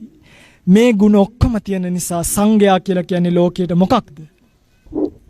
අනුත්තර වූ පුණ්‍යක්ෂේත්‍රයක්ද නැද්ද? අනුත්තර වූ පුණ්‍යක්ෂේත්‍රයක් නෙනේ. දැන් මගේ පින්වත්නි මේ අනුත්තර වූ පුණ්‍යක්ෂේත්‍රය ඔබ තියාගෙන ඔබ මොකක්ද මේ කරගන්න හදන්නේ?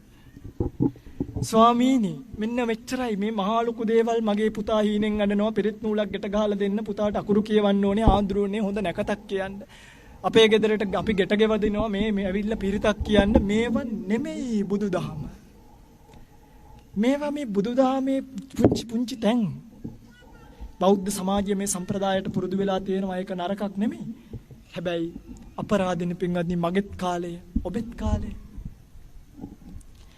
ගෙට ගෙවදින්න බැරි නම් දොරෙන් බැරි නම් ජනේලෙන් පැන්නත් කමක් නැහැ. සංස්කාර අනිත්‍යයි කියලා මතක තියාගන්න. ඕකට අයින් නැකත් ඕනේ නැකතට බඳපු හැමෝම දික්කසා දුනේ නැද්ද? නැකතකට බඳපු අය ගෙවල් වල ආවේ නැද්ද? මේ ඔක්කොම නිකම් මේ ලෝකේ පවතින බොරු. මම සාමාන්‍යයෙන් ওই පිටුල්ලා දන්නවා මේ මිත්‍යාවට මිත්‍යාවයි කියලා කියනවා ටිකක් කෙලින්ම. මගේ පින්වතුල්ලා ප්‍රඥාවට කතා කරන දහමේ ප්‍රඥාව වෙනුවෙන් වචන කරපු දහමේ අපරාධි මගේ පින්වත්නි පුංචි දේ එක තප්පරයක්වත් අයින් කරන්න එපා. කොච්චර දේවල් තියනවද ඉගෙන ගන්න? කොච්චර දේවල් තියනවද කල්පනා කරන්න? කොච්චර ධානය තියනවද සමවැදිලා භාවනා කළා ධානයක් විඳින්න? කොච්චර විදර්ශනා ඥාන තියනවද සමවැදිලා නිරෝධ සමාපත්තියට සමවැදුනාම නිවන් දැක්කා වගේ. එහෙමනේ කියන්නේ. නිවනට සමවැදුනා වගේ මේ ජීවිතේ ජීවත් වෙන්න පුළුවන්කම තියාගෙන මොනවද මේ මුට්ටි තියාගෙන ඒකට දකුණු කකුලෙන්ද ගහන්නේ වම් කකුලෙන්ද ගහන්නේ අහනවා. අද මම මේ මෑත කාලේදී පොඩි රැල්ලක් දැක්ක පන්සලටම ඇවිල්ලා විවාහ වෙනවා. හොඳයි ඉතින්. නමුත් මේකත් එක්ක බුදුදහමට තියෙන වටිනාකම හානි වෙන්න පුළුවන් කියන එක මගේ පුද්ගලික මතය. මගේ පුද්ගලික මතය. ධම්මවිජය ස්වාමීන් වහන්සේ. අපරාධේ. ලස්සන දහමක්. තේරුම් ගන්න තියෙන දහමක්. වැඩි කාලයකුත් නැහැ. කාරණත් වැඩි. ලෝකයක් සංකර වැඩි. අපරාධේ පින්වත්නි මේක මේ වෙලාවේ අතහැරගත්තොත්. එනිසා ඔය පින්වතුල්ලා මේ බුදුරජාණන් වහන්සේගේ ධර්මය කියලා හිතාගෙන දැන් පාංශකූල දෙන එක. මේ වගේ පුංචි තැන් කීපයකට මේ දහම කොටු කරන්න එපා. මගේ රත්තරන් පින්වත්නි බුදුරජාණන් වහන්සේ ලෝකයට පහළ වෙලා දේශනා කරපු හැම බණ පදයකම තියෙන්නේ මහණෙනි ලෝකය අනිත්‍යයි දුකයි වෙනස් වෙන සුළුයි අනාත්මයි. එනිසා මේක පිළිබඳව කල්පනා කරන්න. ඔය පින්වතුල්ලා නොකරන්නේම මොකද්ද? කරන්නේ නැත්තේම ඒක. අනිත් ඔක්කොම කෝලම් විචූරණ ටික පුළුවන් තරම් හැඩවැඩ දාලා නටනවා මේ මහා සෑමලුවට. මේ බුදුරජාණන් වහන්සේ ශ්‍රේෂ්ඨ පණිවිඩය දුන්න ශාස්ත්‍රුන් වහන්සේ ගාවටම ඇවිල්ලා මම දැක්කද දුටුගැමුණු රජතුමාගේ පිළිමයක්ද කොයිද අර එළිය දාලා තියෙනවා. මම මේ ස්වාමීන් වහන්සේට කිව්වා මේක ඇතුලේ වෙන දේවල් බලා ගන්න ඉන්න බැරුව එළියට ගිහිල්ලාද කොයිද කියලා.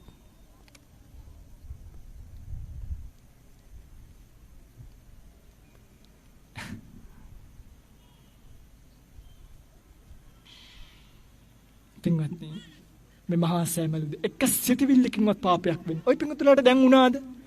අශ්‍රද්ධාවක් ඇති වුණාද එක තප්පරයක්? ප්‍රඥාවෙන් වෙන්වීමක් වුණාද එක තප්පරයක්?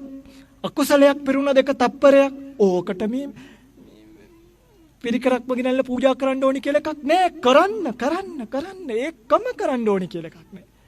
ඒකයි මේ කියන්නේ.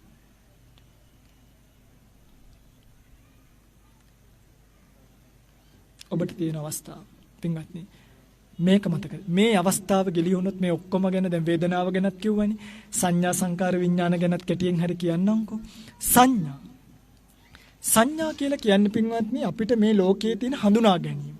දැන් ওই පින්වතුන්ලා මාව දන්නේ ධම්මවිජය ස්වාමීන් වහන්සේ කියලානේ. හැබැයි මගේ ගෙහි කාලේ නම ඒක නෙමෙයිනේ.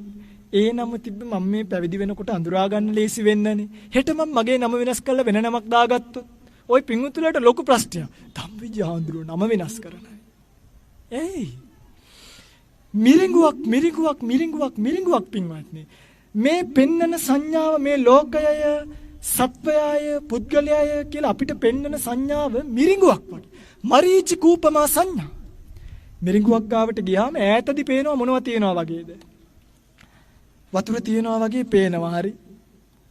ළඟට ගිහිල්ලා බැලුවාම වතුරනේ. දැන් ওই පිංගුතුලා මාව දැකලා ධම්මවිජය ස්වාමීන් වහන්සේ කියලා එනවා. ආවට පස්සේ ඇත්තටම එහෙම කෙනෙක් ඉන්නවද? තියෙන්නේ මොනවද? රූපස්කන්ධයක්, වේදනාස්කන්ධයක්, සංඥාස්කන්ධයක්, සංකාර විඥාන මේ ස්කන්ධ ටිකක් තියෙන්නේ. මෙන්න මේ සංඥාවට පිංගනි දකින්නකොටම පුතා දුව ඔහම යවිලා ඕක නවත්තන්නේ. ආයි ලේසි පාසු වේව නෙමෙයි එන්නේ. මගේ කුසින් වදපු පුතාය, දාඩිය මාංශයෙන් හදපු පුතාය. ඔහම නිකන් විශේෂ උපමා උපමේයන් කවලම් වෙලා තමයි ඕක එන්නේ.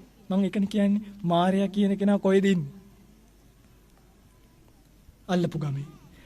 ඔය පිංගුතුල්ලගේ ගෙදර ඔය පිංගුතුල්ලගේ කුසින් ඔය පිංගුතුල්ලගේ අතින් හදලා තියෙන්නේ මාර්යා.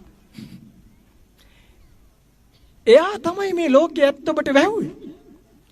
එයා තමයි ඔය ඔබට මේ ජීවිතෙන් ඔබට දැන් තේරෙනව හරිද? හාඳුරු කියන්නේ ඇත්ත තමයි. ඒ වුණත් මොකද්ද දැන් මතක් වුනේ? ඒ වුණත් කොහොමද අප්පා දරුවෝ දාලා එන්නේ? කවුද? කවුද දැන් ඔබ මේ සසර හිර කළේ? දැන් මේ මෙච්චර ඇත්ත කියනවා. ඇයි දැන් දාලා එන්න බැරි? කවුද ඔබ මේ සසරට බැන්දේ? මාර්යා විදිහට දකින්න. තරහකාරයෙක් විදිහට දකින්න. හැදුවා, වැඩුවා, තවත් කෘතගුණ සලකන්න, හොඳට උගන්වන්න යවන්න. හැබැයි එයා මත්තේ නැහෙන්න එපා. ඒකයි මේ කියන්නේ. එයා මත්තේ නැහෙන්න එපා. එයාට උගන්වන්න. ඉස්කෝලේ යවන්න, හොඳ තැනකින් බන්දලා දෙන්න. ඔබට ඕන නම් දරුවෝ හදන්න දෙන්න. නමුත් එයා මත්තේ ඔබේ ජීවිතය නසා ගන්න එපා. රූපය කියන එක අනිච්ච දුක්ඛ විපරිණාම ධම්ම කියන මේ ස්කන්ධ පින්වත්නි පීඩිතයි අට්ඨෝ පීලතෝ හෝති අට්ඨියති හරායති jigucchati අට්ඨියති හරායති jigucchati කියලා ඕවනේ කල්පනා කරන්න කිව්වේ.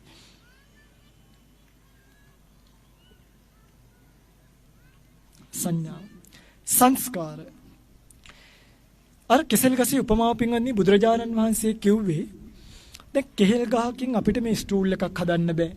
පුටුවක් හදන්න බෑ. කෙහෙල් ගහ නිස්සාරයි. ඒ වගේ මේ ආදරය, ලෙන්ගතුකම් කියන මේ සංස්කාර, ලෝභ, ද්වේෂ, එහෙමනේ තියෙන ස්පර්ශ, චේතනා මේවත් එක්ක පින්වත්නි දැන් අපි අර පුතා ස්පර්ශ කරනකොට ඒත් එක්ක ඇති වෙන චේතනාව, ඒවා හොඳ ඒවාය, ඒගොල්ලෝ හොඳ අය කියලා ඒ සංස්කාරات එක්ක අපි ගොඩනගා ගන්න ලෝකය කෙහෙල් ගහක හරයක් නෑ වගේ ඒක කිසිම හරයක් නෑ. ඒ හරයක් නැති සංස්කාර ලෝකයේ ඔබ මුලා වුණොත් ඔබට මේ ලෝකෙන් ගැලවීමක් ලැබෙන එකක් නෑ. කාලේ ගොඩක් ගන්න බැරි නිසා මේ ටිකත් කියන්න. විඥානය.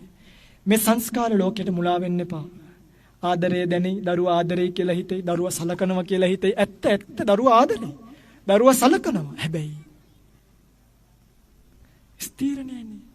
පවත්ව ගන්න බෑනේ. වේදනාව ස්ථිර නෑනේ. ඒකට මහන්සි වෙන්න වෙනවනේ. රූපස්කන්ධය පෝෂණය කරලා වැඩක් නෑනේ. මෙන්න මේ කල්පනාවට එන්න. මේ කල්පනාවට આવොත් සංස්කාර ස්කන්ධය පිළිබඳව ඔබට කලකිරීමක් ඇති වෙයි. සිත තමයි මේ ඔක්කොම අපිට වරද්දන මායාකාරය. මෙයා කියන දේවල් පින්වත්නි අසුතවා පුතුජනෝ අරිය ධම්මස්ස අකෝවිදෝ අරිය ධම්මේ අවිනීතෝ අසුතවා පෘථග්ජනෝ මේ ධර්මය අහලා නැති ධර්මය දන්නේ නැති අසෘතවත් පෘථග්ජනයා ඉන්නව නේද? එයාට පින්වත්නි මේවා තේරෙන්නේ. එයාට මේවා කියනකොට හිතෙනවා අනේ දෙයියනේ ඕච්චර දේවල් කරන්නේ කොයිද අපි?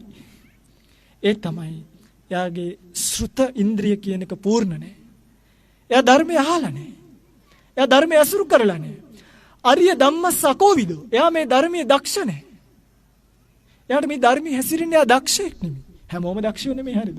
දැන් අපි මේ බණ ටික කියනකොට මේක වටේ කී දෙනෙක් කැරකෙනවද කියලා කවුද දන්නේ? කැරකෙනවද කියන්නේ අර මන් දැක්ක ඊයේ පෙරේදා නායක වගේ නටනවා මෙතනට ඇවිල්ලා.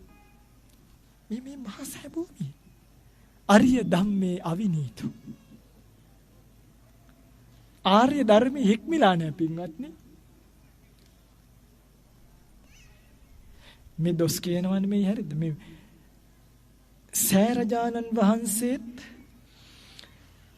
සෑරජානන් වහන්සේ බෞද්ධ වුණත් සමහර මෙතනට ඇවිල්ලා වඳින මිනිසුන් බෞද්ධ නෙමෙයි. ඒකයි මට මේ කියන්න ඕනේ. සමහර බස් බෞද්ධයි, එළවන අය බෞද්ධ නෙමෙයි. බස් එකේ ගහලා තියෙනවා තුනුරුවන් සරණයි අරකයි මේකයි ඔක්කොම. හාමුදුරුවෝ දැක්කම නවත්තන්න නැතුව යනවා. බස් එක බෞද්ධයි අපේ ස්වාමීන් වහන්සේ, එළවනුන් බෞද්ධ නෙමෙයි. මේ භූමිය හොඳ බෞද්ධ භූමියක්. මේ භූමිය හොඳ නිර්වාණයට විවර වෙච්ච භූමියක්. හැබැයි මේකට ඕන කෙනෙක්ට එන්න පුළුවන් නිසා. ඒ නැත්තන්ගේ හික්මීම අපි පින්වත්නි මේක වෙනස් කරන්න ඕනේ. මේ මහාසය භූමියට ඇවිල්ලා ඔය පින්වතුලා අනිත් අය අතාරින්න. ඔය පින්වතුලා දක්ෂ වෙන්න මේක වටේ ප්‍රදක්ෂිනා කරන ගමන් කල්පනා කරන්න දෙයියනේ මගේ බුදුරජාණන් වහන්සේ මේ මගේ භාග්‍යතුන් වහන්සේගේ ද්‍රෝණියක් ධාතුන් වහන්සේලා වැඩි ඉන්න සෑය. සාදු සාදු මම වඳිනවා. මගේ බුදුරජාණන් වහන්සේ මේ ලෝකයට පහළ වුණේ ඇයි?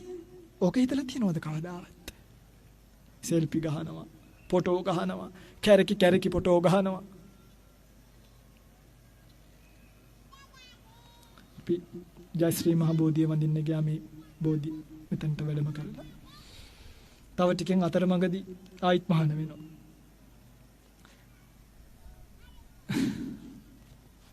අර පාර දෙපැත්තේ ඉන්න වඳුරු. ඒගොල්ලෝ දන්නේ නැහැ මේ බුදුහාමුදුරුවන්ගේ ධාතු තියෙන්නේ. ඇයි බුදුහාමුදුරුවෝ පහළුනේ? ඒ වඳුරු දන්නේ. මේක ඉන්න සමහර වඳුරු ඒක දන්නේ නැහැ පින්වත්නි. ඔය පින්වත්තුන්ට නෙමෙයි. වඳුරන්ට තේරෙන්නේ නැහනේ. අපි මොකද කරන්න ඕනේ? නබික්කවේ ධම්මවාදී කේනච ලෝකස්මින් විවදති. අපි ඒගොල්ලන් එලවන්න දෝනේ නෑ එලවන්න ඕනේ. ඒගොල්ලොත් ඔය තියෙන දෙයක් ඇහිඳ මේ මිනිස්සුන්ට නෙමෙයි මේ කියන්නේ. ඔය පිටුතුලා hina වෙන්න නිකන් මේ මට බය හිතෙනවා මේ අර එළියේ ඉන්නේ වඳුරෝ මේ සුනක පැට. ඒගොල්ලන්ගේ ඔළුව අත ගාලා යවනවා මිසක් අපි මේගොල්ලොත් එක්ක රණ්ඩු වෙලා වැඩක්. හැබැයි අපිත් ඔය විදිහටම හිටියොත් අන්න ඒකයි මේ වෙනස්ක. ඔය පින්වතුල්ල එතනට වැටෙන්න එපා. ඔය පින්වතුල්ල දන්නවා මේ කාගේද ධාතුන් වහන්සේලා වැඩේ ඉන්නේ. ඇයි අපි මේ ධාතුන් වහන්සේලාට වඳින්නේ? හදීසියවත් සුද්දෙක් ඇවිල්ලා මෙතන ඔය පින්වතුල්ලගෙන් ඇහුවා මේ ඇයි ඕගොල්ලෝ මේකට වඳින්නේ? ඇයි? ඔය අනිත්‍යයත් වඳින්නේ. ඒ නිසා මාත් වඳිනවා. ඔබට පුළුවන් වෙන්න ඕනි නේද මේ ඉඳගන්න? ඔබට ඔය තියෙන ස්කන්ධ පහ ගැන දේශනා කරපු ශාස්ත්‍රුන් වහන්සේ මේ ඉන්නේ. ඔය ස්කන්ධ පහට ඇලෙන්න එපා කියලා දේශනා කරපු ශාස්ත්‍රුන් වහන්සේ මේ ඉන්නේ. මේ ස්කන්ධ පහට ඇලුන් නැති වුණාම උපාදාන නිරෝධෝ භව නිරෝධා කියලා මේ ස්කන්ධ පහත් එක්ක ලැබෙන දුක්ඛිත තත්වයෙන් එතර වෙන්න පාර කියපු ශාස්ත්‍රුන් වහන්සේගේ ධාතුන් වහන්සේ නමක් මේ ඉන්නේ කියලා සුද්ධට වන්දවනවා මිසක ඔය පිංගුතුල කියන්නේ මොකද්ද? මේකාරිම පූජනීයයි වඳින්න. අරුත් දන්නේ නැහැ ඔය වැඳලා යනවා. ඇයි මේ බොරුව කරන්නේ? පින්වත්නි මේ බුදුදහම ස්කන්ධ ලෝකය අවබෝධ කරගන්නමයි ඔය පින්වතුල්ලා ගොඩ ධර්ම දේශනා පස්සේ දුවන්නේ. අද ඉතින් මගේ බණ අහන්නත් එපා. මම මේ කියන්නේ. හරිද පින්වත්නි? අද ඉනම් ඔය මේ පන්සල් ගානේ අප් ටීවී ගානේ දුවන්න එපා. මේ කියපු රූපස්කන්ධය, වේදනාස්කන්ධය, සංඥා, සංකාර, විඥාන කියන ස්කන්ධ පහ අරගෙන ගිහිල්ලා පැත්තකට වෙලා ඉඳගෙන කල්පනා කරන්නකෝ. මොකක්ද වෙන්නේ ওই පිංගුතුල්ලට? ওই පිංගුතුල්ලා ටිකෙන් ටික ස්කන්ධ ලෝකේ කලකිරෙනවා. ස්කන්ධ ලෝකේ කලකිරෙනකොට සබ්බේ සංඛාරා අනිච්චා, සබ්බේ සංඛාරා දුක්ඛා, සබ්බේ ධම්මා අනාත්තා තී යදා පඤ්ඤාය පස්සති. යම් කෙනෙක් නුවණින් දකීද මොකද වෙන්නේ? අත නිබ්බින්දති දුක්ඛේ ඒ සමග්ගෝ විසුද්ධිය. මගේ රත්තරන් පින්වත්නි, ඔබට දැන් එන්න පුළුවන් නම් තීරණයකට මේ ස්කන්ධ පහ පෝෂණය කිරීමෙන් වැඩක් නැතය කියලා. ඔබ අද ඉඳන් කරන කිසිම කුසලයකින් ඔබට සංස්කාර රැස් වෙන්නේ නැහැ. එච්චරයි, හරි සරලයි. ඔබට දැන් එන්න පුළුවන් නම් තීරණයකට මේ වේදනා ස්කන්ධය පෝෂණය කිරීමෙන් ඇත්තටම වැඩක් නැහැ. කුමන මොන හේතුවකින්වත් මම මේ ස්කන්ධ පෝෂණය කරන්නේ නැහැ කියන තැනට ඔබට එන්න පුළුවන් නම් ඔබට පුළුවන් පින්කම් කරන්න සංස්කාර රැස් නොවේ. ඔබට පුළුවන් ඇස් දෙක වහගන්න ඊළඟ පාර භවයක් ඔබට ලැබෙන්නේ නැති වෙයි කිය. ඇයි හාමුදුරනේ භවයක් ලැබෙන්න එපා, භවයක් ලැබෙන්න එපා කියන්නේ? ඇයි මගේ රත්තරන් පින්වත්නි මේ භවගාමී ගමන කොච්චර භයානකද? උපදින්න පුළුවන් තැන් 31ක් තියෙනවා. 4ක් සතර පාය, අවීචිය, പ്രേත ලෝකය, තිරිසන් ලෝකය, අසුර ලෝකය, මනුෂ්‍ය ලෝකයයි 5යි, දිව්‍ය ලෝක 6යි 11යි, බ්‍රහ්ම ලෝක 20යි 31යි. කොහමද ගිහිල්ලා ඉපදුනොත්? ආයි මිනිස්සෙක් වුණොත්, ආයි මිනිස්සෙක් වෙනවට වඩා හොඳයි ඕම්මම වලක් කපාගෙන අපි විසින්ම අපායට යන එක. ඇයි? ඊළඟ පරම්පරාවේ මිනිස්සෙක් වුණොත් තිරිසනෙකුට වඩා අන්තයි. අම්මා තවුත් දන්නේ නැහැ. තාත්තා කවුද දන්නේ? එහෙම ජෙනරේෂන් එකක් අපිට එන්නේ. මම මේ අපාය වර්ණනා කරා නෙමෙයි. නමුත් ආයි මිනිස්සෙක් වුණොත් දැන් ඔබ අපායට ගියොත් අඩුම නියත මිත්‍යා දෘෂ්ටිකයෙක් නොවි අපාය යන්නේ. කොහොමද ඊළඟ පාර සෞදි අරාබිය පැත්තේ මිනිස්සෙක් වුණොත් ඊළඟ පාර හරියටම කල්පයකට අපායට යනවා. ආයි ලෝක විනාශය වුණත් අපායෙන් ගොඩ එන්න වෙන්නේ. නිසා ආයිත් මනුෂ්‍ය භවයකට යන්නේක, ආයිත් දිව්‍ය තලයකට යන්නේක, ආයිත් බ්‍රහ්ම ලෝකයකට යන්නේක මේ බුදුදහම නෙමෙයි. මේ අවස්ථාව තැහැර ගන්න එපා මගේ රත්තරන් පින්වත්නි. මේ කියන ධර්මය නිවනට හේතු වෙච්ච ධර්මයක්. මේ කියන ධර්මය නිවන ස්පර්ශ කරන ධර්මයක්.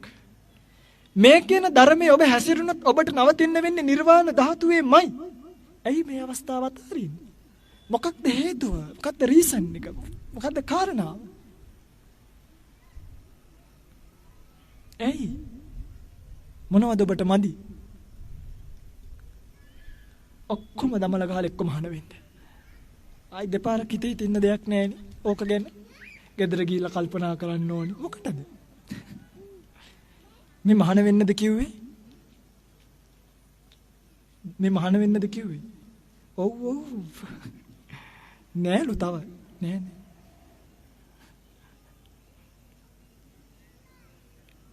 මොකටද පින්වත්නි මේ බින්දෙන සංස්කාරය පෝෂණය කරන්න අමාරුවෙන්? ඔබ ඉගෙන ගත්තේ ඔබට මොලේ තියෙනවනේ, උපාධියක් කරානේ, අධ්‍යාපනයක් ලැබුවානේ, සාමාන්‍ය දැනි මේ බින්දෙන සංස්කාරයක් ඇයි වැලි වලින් මාදිගා හදලා ඒව කපරාරු කරන්න යන්නේ? ඇයි මහන්සි වෙන්නේ පොළව හාරහාර? ඔබට මං කියන එක විශ්වාස නැහැනේ. හොඳයි. නොබැඳපු අය බැඳපු අයගෙන් අහලා බලන්න. බැඳපු අය ඇත්තම කියන්නේ. එහෙමත් ඔබට විශ්වාස නැත්තම්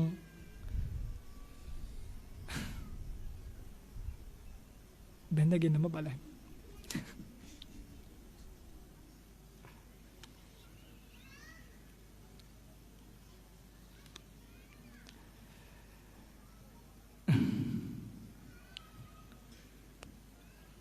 නිවන එක පැත්තක, ඔබ තව පැත්තක. මාතර යනවා කියලා හිතාගෙන යාපනයේ පැත්තට පාගනවා. කොයි වෙලේ හරි මුහුදට වැටිලා අතරමං වෙනවා මිසක් කවදාවත් මාතර නම් අහුවෙන්නේ. නිවන් දකිත්වා කියලා පුණ්‍යානුමෝදනා කොලයක් දෙනවා. යහපත් යාන වාහන දූ දරුවෝ අඹ දරුවෝ හොඳ ගෙවල් දොරවල් ලැබේවා. මගේ තාත්තායිත් අපි අතරම උපදීවා. ඒ ඇස් නිවන් දකිත්වා. නිවන් එපා කියන්නේ. නිවන් එපා කියන්නේ ස්කන්ධ ගැන කල්පනා කරන්න. නිවන් එපා කිය ස්කන්ධ ගැන කල්පනා කළත් ඔබට ලැබෙන නිර්වාණ ධාතුව ලැබෙනවමයි. එනිසා පින්වත්නි, සතර පායට වැටුනොත් හරිම අමාරුයි එකෙන් ගොඩ එන්න. හරිම අමාරුයි. නිකන් හිතන්න චුතිසිතට කුසලාරම්මණයක් එන්න බල්ලෙක්ට පුළුවන්ද? සර්පයෙක්ගේ හිතට චුතිසිතට කුසල ආරම්මණයක් එන දවසක් තියෙයිද? ඒගොල්ලෝ සදාකල් අපායෙන් අපායට ඒකෙන් ආයෙත් තිරිසන් ලෝකෙට ඒකෙන් ආයෙත් പ്രേත ලෝකෙට අකුසල විපාක උපේක්ඛා සහගත සම්තිරණ සිත් වලින් උප්පත්තිය ලබ පින්වත්නි යන්න වෙන්නේ සතර අපායටමයි අගතියටමයි දුගතියටමයි. එනිසා ඔබට දෙනවා පුංචි අවස්ථාවක් මේ මහා සෑමලුවේ පැත්තකට ගිහිල්ලා අද්ද ගෙදර යන්න කලින් කොච්චර පරක් වුණත් කමක් නැහැ. කොච්චර පරක් වුණත් කමක් නැහැ. එක පැය භාගයක් තනියෙන් කවුරුත් කතා බහ කරගන්නේ නැතුව ඕමම පැත්තකට ගිහිල්ලා ඉඳගෙන මේ ස්කන්ධ පිළිබඳව කල්පනා කරන්න.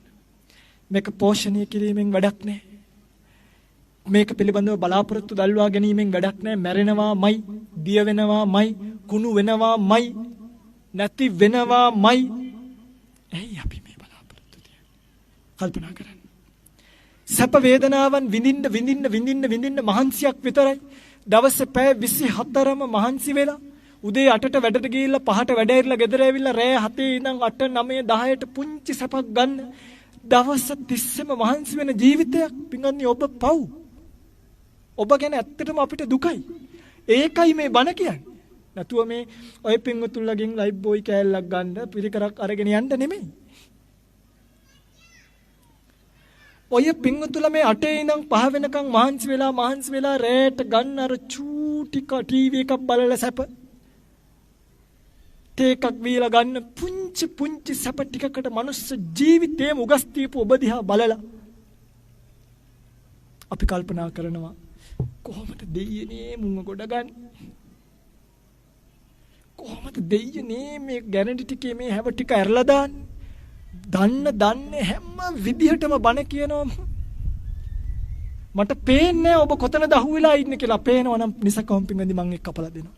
හැබැයි මට ඔබේ කුස්සියට එන්න බෑ. මට එන්න පුළුවන් ඔබේ ගෙදර දොරකඩ ගාවට විතරයි. එතනට ඇවිල්ලා මේ කියන බණ ටික අරගෙන ගිහිල්ලා කුස්සියේදී කල්පනා කරන්න. නැත්තම් කවුරු හරි එක්කෙනෙක් දෙන්නෙක් ඇවිල්ලා කියන හාමුදුරනේ අපි අහුවෙලා ඉන්නේ මෙතනට අපිට රූපේ අතාරින්න බැරි මේකයි අපිට වේදනාව අතාරින්න බැරි මේකයි කියලා කියන්න පුළුවන් නම් හුස්ම ටික දීලා හරි ඔය පිංගුතුලා මේ සසරෙන් එතර කරවන්න මේක හරිම දුර්ලභ අවස්ථාවක් ඒකයි අපිට මේක තේරෙනවා ඒකනේ මහණුනේ අම්මා අතහැරලා තාත්තා අතහැරලා ගෙවල් දොරවල් අතහැරලා අපිට මේක තේරෙනවා ඔය පිංගුතුලාට තේරෙන්නේ නැහැ නේ පිංගුත්නි එකනේ මේ උදේ හවස අපිත් මහන්සි වෙන්නේ. ඇයි මේක තේරුම් නොගන්නේ? කොයිද මේ අඩු අපේ වැරදක්ද? සමහරකට අපේ වචන දුප්පත් ඇති. බුදුහාමුදුරුවෝ පිරිනිවන් පාල 2500කට පස්සේ ඉපදිච්ච අපි දුප්පත්. මනසින් දුප්පත්, ප්‍රඥාවෙන් දුප්පත්, සමහරකට සීලයෙන්, ගුණයෙන් දුප්පත්. හැබැයි ඔය පින්මුතුල්ලා දුගී දුප්පත්. පින්වත්නි මේකෙන් ඈතර වෙන්න. කොච්චර කල් මේ කට වැඩ කරයිද දන්නේ නැහැ. කොච්චර කල් මෙහෙම එළියට ඇවිල්ලා ඔබට මේක කියලා දෙන්න වෙයිද දන්නේ නැහැ. මං හැමදේම එකම කී ඉන්න කැමති ස්වාමීන් වහන්සේ නමකුත් නෙමෙයි. තවත් ස්වාමීන් වහන්සේලාත් ඕන තරම් වැඩ ඉන්න නිසා මගේ පින්වත්නි මේ කියන බුද්ධ පණිවිඩය තේරුම් අරගෙන මේ මහා සෑ ගාවට ආයිත් එනවනම් ජය ශ්‍රී මහ බෝධිය ගාවට ආයිත් යනවනම් පිරිකරක් ගෙනල්ලා පූජා කරන්න මල් ටිකක් ගෙනල්ලා පූජා කරන්න හොඳට පත් කඩයක් දාලා දෙදෙන දෙවලමිට නලල බිම තියලා වඳින්න ප්‍රදක්ෂිනා කරන්න 16 තැනක ඕනනම් 16 තැනක වඳින්න 8 තැනක ඕනනම් 8 තැනක වඳින්න 4 තැනක ඕනනම් 4 තැනක වඳින්න මෙතන ඉඳගෙන නම් ප්‍රාර්ථනාවන් නම් කරන්න එපා අනේ මගේ බුදුහාමුදුරුවෝ කෙව්ව දහම් පණිවිඩය මේක නේද කියලා කල්පනා කරන්න එච්චරයි එහෙම කළොත් ඔබට මේ ජීවිතේ වර්ධන එකක් නෑ. දැන් කාල වේලාව ඉක්මලා ගිහිල්ලා තියෙන නිසා බොහෝ වේලාවක් ධර්ම දේශනා කරන්න පුළුවන් කමකුත් නෑ. මේ ස්ථානේ අදට මේ කතාවෙන් නවත්තනවා. මං හිතන්නේ ඔබට තේරෙනවා ඇති. මේ ධර්ම දේශනාවටම කැටිකල මාතෘකාව මේ ලෝක ස්කන්ධ පහයි. ඒ ස්කන්ධ පහ ඔබට උපාදානීය වෙන්න පුළුවන් හේතුව ඔබ මේ ස්කන්ධ ගැන තියෙන වරදවා දැක්ම නිසා. එනිසා ඔබ මොකක්ද කරන්න ඕනේ? ස්කන්ධ හැටියට දැකලා නබික්කවේ තුම්හාකම් මේවා ඔබේ නෙමෙයි නම් ඔබට පාලනය නැත්තම් පෝෂණය කරලා වැඩක් නැත්තම් කෙටිම වචනය තං පජහත ඒක අතාරින්න. ඒක අතහැරියාම ඔබේ හිතේ තියෙන උපාදානිය දුරු වෙනවා. උපාදාන නිරෝධෝ භව නිරෝධා, භව නිරෝධෝ ජාති නිරෝධා. ජාති ඉවර වෙනකොට පින්වත්නි කිසි කත ඉන්නේ කොයිද, වහනකද, සක්මන් මළුවේකද, අරණ්‍යකද, ගහක් යටද, කිසිම දෙයක් අදාළ නැතුව සමහර ආර්යයන් වහන්සේලාගේ දුක් නිවුණා. උඩ ඉඳන් කරණම ගහන්න උඩට නැගලා උඩ ඉඳන් පල්ලෙහාට කරණම ගහනකොට උඩ හිටියේ පෘථග්ජනය, පල්ලෙහා බිම තිබ්බේ ආර්යයන් වහන්සේ. කරණම ගහන අතරතුර නිවන් දැක්කා. බලන්නකෝ. මේ ස්කන්ධ පිළිබඳව මනසිකාර්ය කරන්න. කරලා මේකෙන් ඈතර වෙලා යන්න. බුදු කෙනෙක් ලෝකෙට පහළ වුණේ ඇයි කියන පණිවිඩය ආයිත් සැරයක් මතක් කරමින් ධර්මදේශනා ඉවර කරවන්නම්. බුදු කෙනෙක් ලෝකයට පහළ වුණේම මේ ස්කන්ධ පිළිබඳව බුදුරජාණන් වහන්සේ හරියට අවබෝධ කරගෙන ඒ අවබෝධයට පත්වෙච්ච කාරණා පිළිබඳව ඔබවත් අවබෝධයට පත් කරවන්නයි. මේ ස්කන්ධ සහිත ලෝකයෙන් බුදුරජාණන් වහන්සේ මිදිලා ඔබවත් මේ ස්කන්ධ සහිත ලෝකයෙන් මුදවන්නයි බුදුරජාණන් වහන්සේ නමක් පහළ වුණේ. මේ ස්කන්ධ සහිත භයානක සංසාර රෝගය තරණය කරලා ඔබවත් තරණය කරවන්න පාර කියලා දෙන්නයි බුදු කෙනෙක් ලෝකෙට පහළ වුණේ. මේ බුද්ධෝත්පාද කාලයෙන් හරවත් මිනිසුන් ලෙස, පැනවත් මිනිසුන් ලෙස ධර්මයේ ඵල නෙලා ගනිත්වා. එසඳහා මේ කුසල් ඔබට පාරමී වේවා කියලා ප්‍රාර්ථනා කරමු. අද දවසේ මේ උතුම් ධර්ම දේශනාව භාග්‍යවත් බුදුරජාණන් වහන්සේගේ ද්‍රෝණයක් ධාතුන් වහන්සේලා වැඩ ඉන්න මේ මහා සෑ මළුවේ සිදු කරවන්න අපි ඇත්තටම මේ කණ්ඩායම් වල සංවිධාන එහෙම එකකින් නෙමෙයි, එකම පුතෙකුගේ එකම ආරාධනාවක් පිළි අරගෙන මේ වැඩම කළේ. කවුද එන්නේ, කොච්චර මුකුස්තාන්නේ නැතුව මේ ස්ථානෙට වැඩම කළේ. ශ්‍රද්ධාවන්තව ආරාධනා කරපු නිසා ස්වාමීනි මහා සෑ මළුවේ බුදු බණ ටිකක් අහන්න ඕනේ කියලා කියපු නිසා ආරාධනා බාර අරගෙන වැඩපු නිසා ඒ පින්වත් පුතණුවන්ට පින් සිද්ධ වෙන්න අපේ සිංහ මට පුණ්‍යානුමෝදනාවට කොලයක්වත් දුන්නේ නැහැ. ප්‍රාර්ථනා මොකක්ද කියලා අහුවාම කිව්වේ ස්වාමීනි වෙන මොන ප්‍රාර්ථනාද? ධර්මාභෝධය විතරයි එකම ප්‍රාර්ථනාව. බුදුබණ අහන්නේ තේරුම් ගන්නනේ. හැමෝටම මට විතරක් නෙමෙයි හැමෝටම ධර්මාභෝධය වෙන්නයි මේ කුසල කර්මය කරන්නේ. ධර්මඥානී අපිට පාරමී වේවා කියන ප්‍රාර්ථනාවෙන් අද මේ පින්කම සිද්ධ කරගත්තේ පුතණුවන්. ඔබේ සිංහ පුතණුවන් මට මතක විදියට කිව්වේ. බොහොම ශ්‍රද්ධාවෙන් මේ පින්කම සංවිධානය කරලා බොහෝ දෙනෙක්ට මේ පින්කම දැනුවත් කරලා අද දවසේ මේ රැස් කරගත්ත කුසලයේ නිසා බොහෝ දෙනෙක්ට මං හිතන්නේ හරිම දුර්ලභව ලැබෙන අවස්ථාවක් මහා සෑ මළුවට ඇවිල්ලා භාග්‍යවත් බුදුරජාණන් වහන්සේගේ මේ මහා සෑ මළුවේ අපි ඕනතරම් බුදු ගුණ අහනවා, බුදු බණ අහනවා.